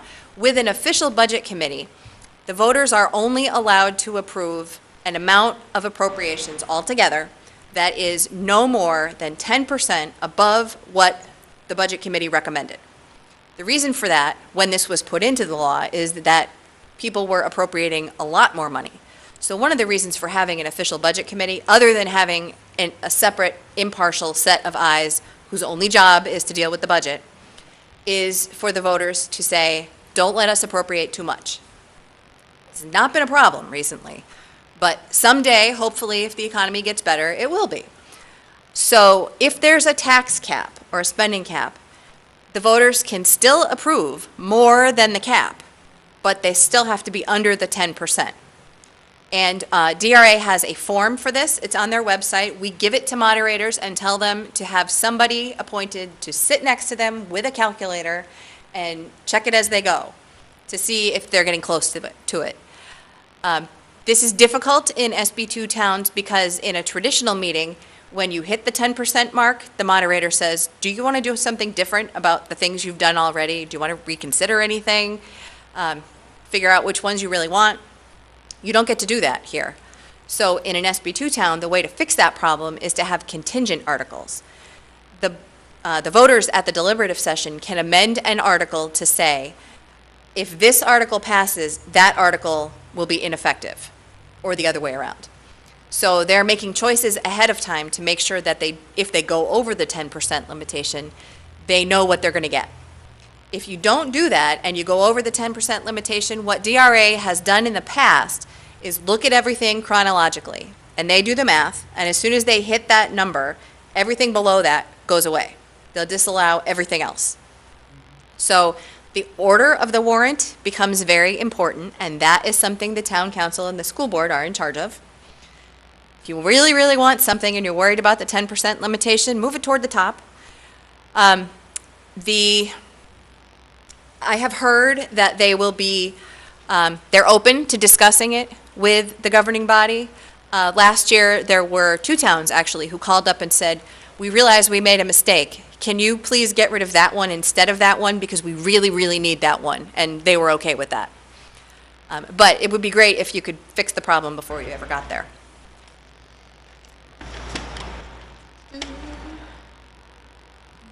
Come on. Okay, we'll skip this and this, because we already did that. And I want to talk a little bit about funds. I realize I don't have that much time left, but I was asked to talk about funds, so we will. Because people, surprisingly, who deal with budgets don't always understand how the funds work, which ones are what, and how they're supposed to be used. So not all funds are the same. The revenue comes from different places. Different people have authority to spend them. Some of them lapse, some of them don't. The people who are supposed to hold on to them are different depending on which fund it is. And the person who gets to decide when the money gets spent is different. That's usually what people care about, is who's in charge of when to spend the money. That's the question we get all the time. Who's in charge? Actually, everything comes down to who's in charge, now that I think of it. So, a fund.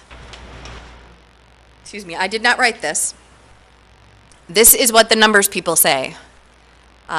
The government accounting, GFOA, Government Fund Accounting Organization, or something like that. A fund is a fiscal and accounting entity with a self-balancing set of accounts recording cash and other financial resources, together with liabilities and balances, which are segregated for the purpose of carrying on specific activities or attaining certain objectives in accordance with special regulations, restrictions, or limitations. All you need to know about this is that a fund is something that is segregated by your accountants. So you are accounting for it separately. It's for a particular activity. It's supposed to do something. And it may have special limitations or restrictions on it. Handouts. Take handouts.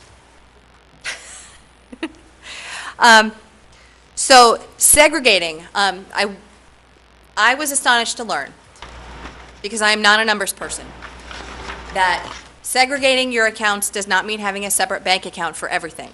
The state of New Hampshire has 4 bank accounts. It has thousands of accounts that it deals with separately. So the whole idea about accounting for something separately is just an accounting concept. They have a certain amount of money in a bank account, but the book that they use or the program they use to track that may have many, many, many, many accounts. So don't worry about how many accounts there are. And by the way, if there are lots of little accounts floating out there separately, that should not be happening. If there are, talk to somebody. Happens a lot with libraries and cemetery trustees. So the idea is not to have a lot of bank accounts. It's to just deal with them separately. The revenue that you have in all of these various funds comes from taxes, of course. It can come from outside entities, gifts, grants, that kind of thing. Sometimes people leave money to towns. That's a wonderful thing. Sometimes people will donate stuff to towns. There's a separate statute for accepting that. Like they want to give you a statute, but they don't want to give you the money. They want to build the statue and then give it to you. And user fees or charges. So that's where most of your revenue is coming from. And it goes into a lot of different kinds of funds that you can have. Most people have virtually all of these in their town. A trust fund, there are 2 kinds of trust funds. One is a fund that is created for a specific purpose when money is given to a town or a school district for a particular purpose. This is what the Attorney General's office would call a charitable fund, and it can only be spent for the purpose that the donation was made for. It will have a specific public purpose and it needs to be accepted by the governing body, so the town council or the school board. It has to be expended by whoever the donor says gets to expend it. So they may say, we're giving this to the town, but the library trustees get to spend it. Or the recreation department gets to spend it. So they are the ones in charge of deciding when to spend the money.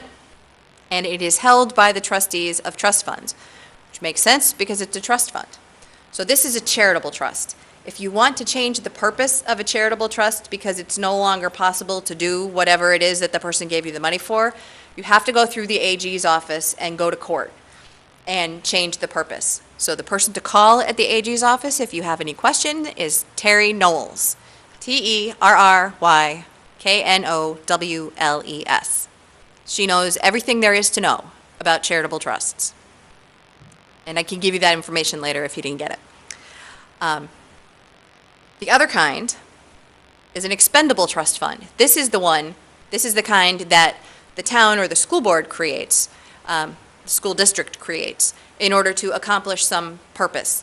So this one is not charitable. This one, the money is coming from your voters or proceeds from the sale of something or something like that. And it's an appropriation, like everything else, an appropriation for a specific public purpose not foreign to the municipality, blah, blah, blah. Usually a trust fund is for maintenance and operations. It is expended either by the voters or by agents to expend that the voters appoint. That is ordinarily going to be the governing body, but it could be anybody else. There's usually not a limit on who it can be. It's held by the trustees of trust funds. It doesn't lapse, and it is revocable by town meeting unless they say at the time that they establish it that it's irrevocable. There are very few irrevocable trusts. You can usually undo it. And as I said before, undoing a trust is actually, and a capital reserve fund is easier than changing the purpose. You only need a majority to dissolve it. You need 2/3 to change it. The other kind of very similar fund is a capital reserve fund. There was a lot of confusion several years ago about should it be a trust fund or should it be a capital reserve fund? And the legislature made it much easier, and now it says it doesn't matter what you call it. Call it a trust fund, call it a capital reserve fund, we don't care. The same rules apply to both. So you don't have to worry about getting the name right. The idea is that you're putting money away for something that you want to do in the future. So again, you can have agents to expend. You can change the purpose with a supermajority vote. You can dissolve it with a simple majority vote. The trustees of the trust funds hold it, even though it is not a trust. The trustees of the trust funds hold a lot of money in towns, in case you wondered. So expendable trust funds are following all of the same rules as capital reserve funds. It doesn't matter. You can call it whatever you want. The key with a capital reserve fund or a trust fund is to be clear about what the purpose is. I see a lot of articles where they're not clear, and again, all that leads to is arguments among the trustees of the trust funds and whoever is trying to spend the money. So try to be clear about that. A special revenue fund is a little bit different. In a capital reserve fund or a trust fund, you need a town meeting vote or a school meeting vote to put money into it. For a special revenue fund, you need a vote to get the money out. You can't appoint an agent to expend.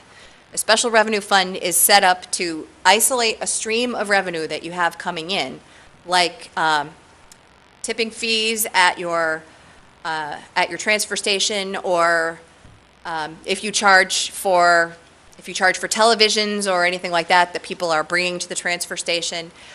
Anything that raises revenue, a specific stream of revenue, you can vote to isolate that revenue and put it in a special revenue fund, and it will just sit there and accumulate from year to year until the meeting votes to spend it on something, which is generally related to whatever the thing was you were collecting it for.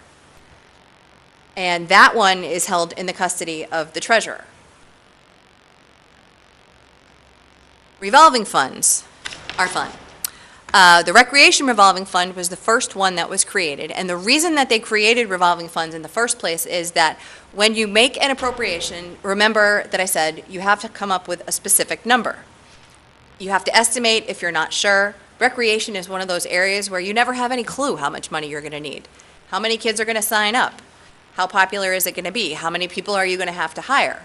Is your pool going to be opened or closed depending on other funds that you have? It's really hard to estimate. So a recreation revolving fund is perfect. You might want to start it with some seed money so that it has a place to begin. And then all of the fees from the recreation program can go into there. And then you can use that money to pay for providing all of those services. And it just goes around and around and around.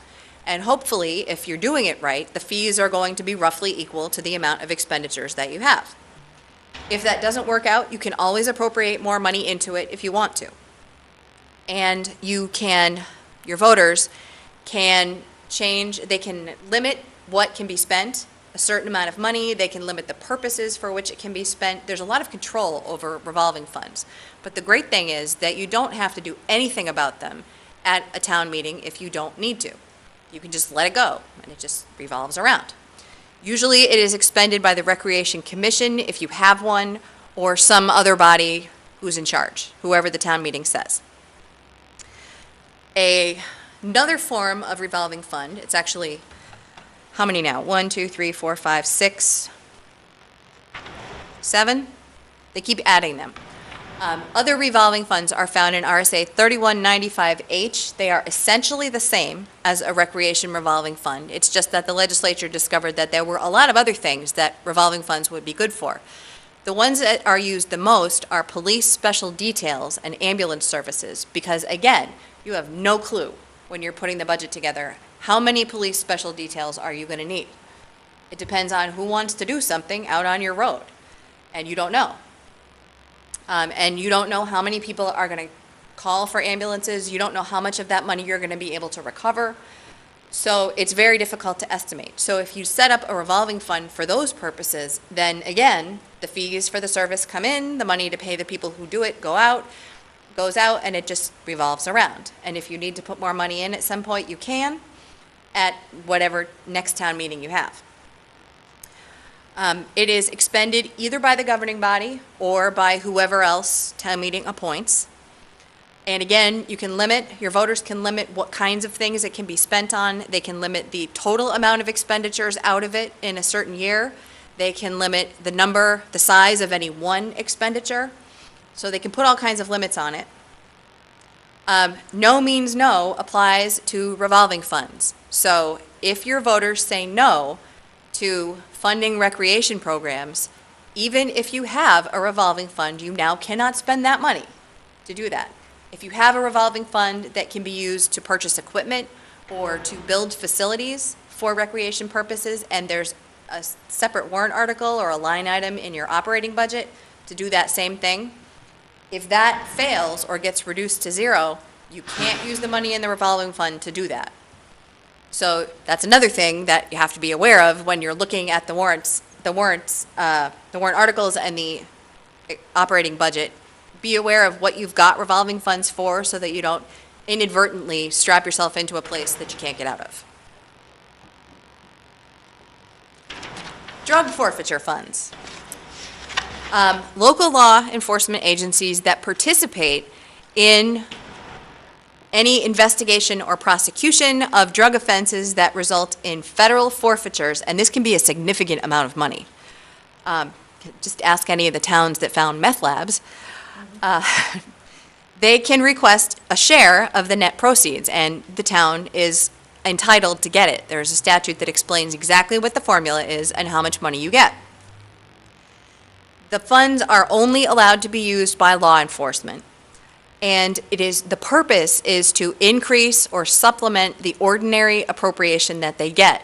So when this money comes in, what's not supposed to happen is that the town says, you got $200,000 this year from a drug forfeiture, so we're going to reduce your proposed appropriation by $200,000. That is not supposed to happen. It's supposed to be additional money that is used to buy equipment or pay for personnel to continue doing drug investigation activities. So it might pay for undercover police, it may pay for non-marked cars, it may pay for drug-sniffing dogs or whatever. So the police chief gets to decide essentially how that money gets spent. And we do that here. We are a participant. Yep. Well, it's a significant amount of money sometimes. There's no use not taking it when it's offered. Excuse me. Yes, Does the public have the right to know how much money? yes. The public generally always, well, the public always has the right to know how much money is coming in and going out. They always have the right to know what it's being spent on. There's one exception, two exceptions. They are not permitted to know who the undercover agents are, and they are not permitted to know who has received welfare assistance. But the general amount of money that is spent, yes, absolutely, every penny. So where would that show? In the annual report of the police department. And the treasurer, one would hope. The general fund balance, we talked about this a little while ago. So this is the money that's left over at the end of the year. And it will carry forward from year to year, and you can use it in a variety of ways, as I talked about. There is a policy that DRA has for how much you should retain. It's merely guidance. You don't have to do it that way. They will very strongly suggest that you follow their policy, but you don't have to. Our town, the council adopted an ordinance that we must keep between a minimum 5% and a maximum of 10% of all the gross appropriations for the town, county, and school. And anything above that, or the council has a right to use for the following year. That's one of the things that, to get ready, so as I look at my councils, because I reported what we think we have. Uh-huh. They used to be able to say in October we use X amount to lower the tax rate. Now it needs to be appropriated as part of the budget process. So that is part of the ordinance that was adopted. So where would they look to find that? They would find that in one, at the end of the year in the audit, you'll find out what the fund balance is. And then usually in part of my budget, I'd be saying, okay, we need a new street sweeper. I'm just throwing something down, I'm not saying that we did. We had X amount of money above the fund balance policy. I'm withdrawing X amount from fund balance to offset that cost, so you're not raising it through taxation. That's where the policy was set up. That makes a lot of sense. Dealing with it, so get ready, yes. Oh, okay, it's new? Yeah. Okay. That's good. And those numbers, by the way, are roughly equivalent to what DRA would recommend. They're not set in stone. Sometimes they measure it based on the appropriations from last year. Sometimes they base it on the total assessed valuation in your town. It depends. So, not a fund balance. Friends of, I put this in here because they always seem to be around. It is good to have friends. It is excellent to have friends who raise money for you. This is really good, not a bad thing, and completely legal. Every now and then we get questions about are the police or the fire or the library, are they allowed to have these friends of organizations? Absolutely. If you can get money that doesn't come from taxes, I say go for it. As long as you play by the rules, it's fine. They should be a separate entity from the town. They should be their own 501c3 so that they are not part of the town. That way, they can raise money on their own. They have a charitable purpose, which is to support the police or the fire or ambulance or whatever it is. And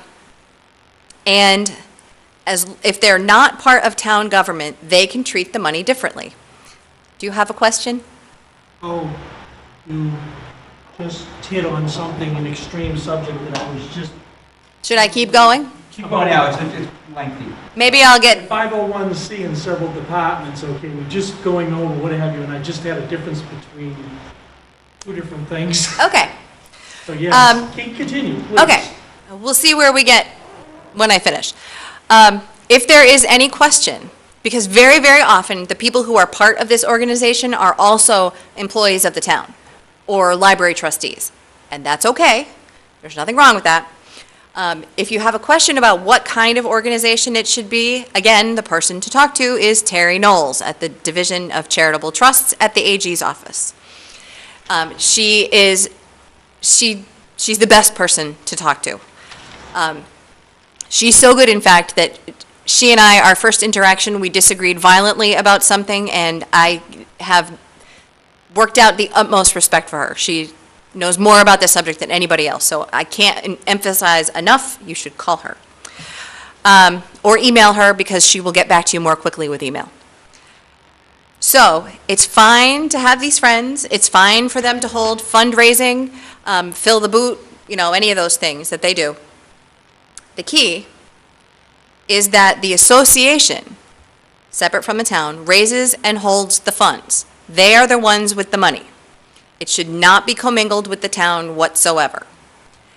And then they have options of what they can do with it. They can donate the money to the town for any purpose, whatever. Now, that would be considered a charitable trust at that point.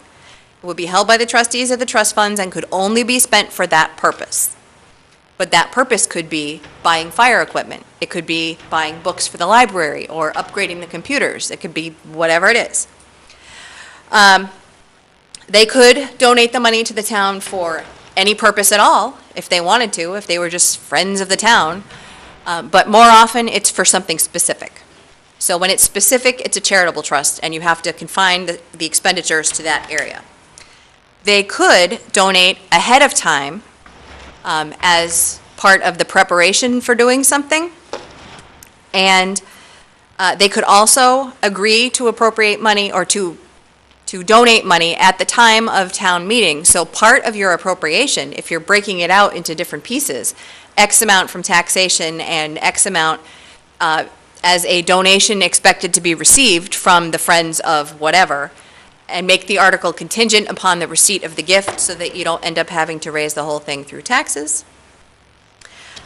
They can also buy whatever it is that they want to donate and then donate the thing to the town or the school district. That's fine too. And there's a statute for the governing body to accept the donation. If that one hasn't been passed, then if you're in a school, the school board has to do it. Here, the town council would do it anyway. So those are the options. And sometimes it's easier for them to just buy whatever it is or get whatever it is made and donate that to the town or the school district. That's a lot easier.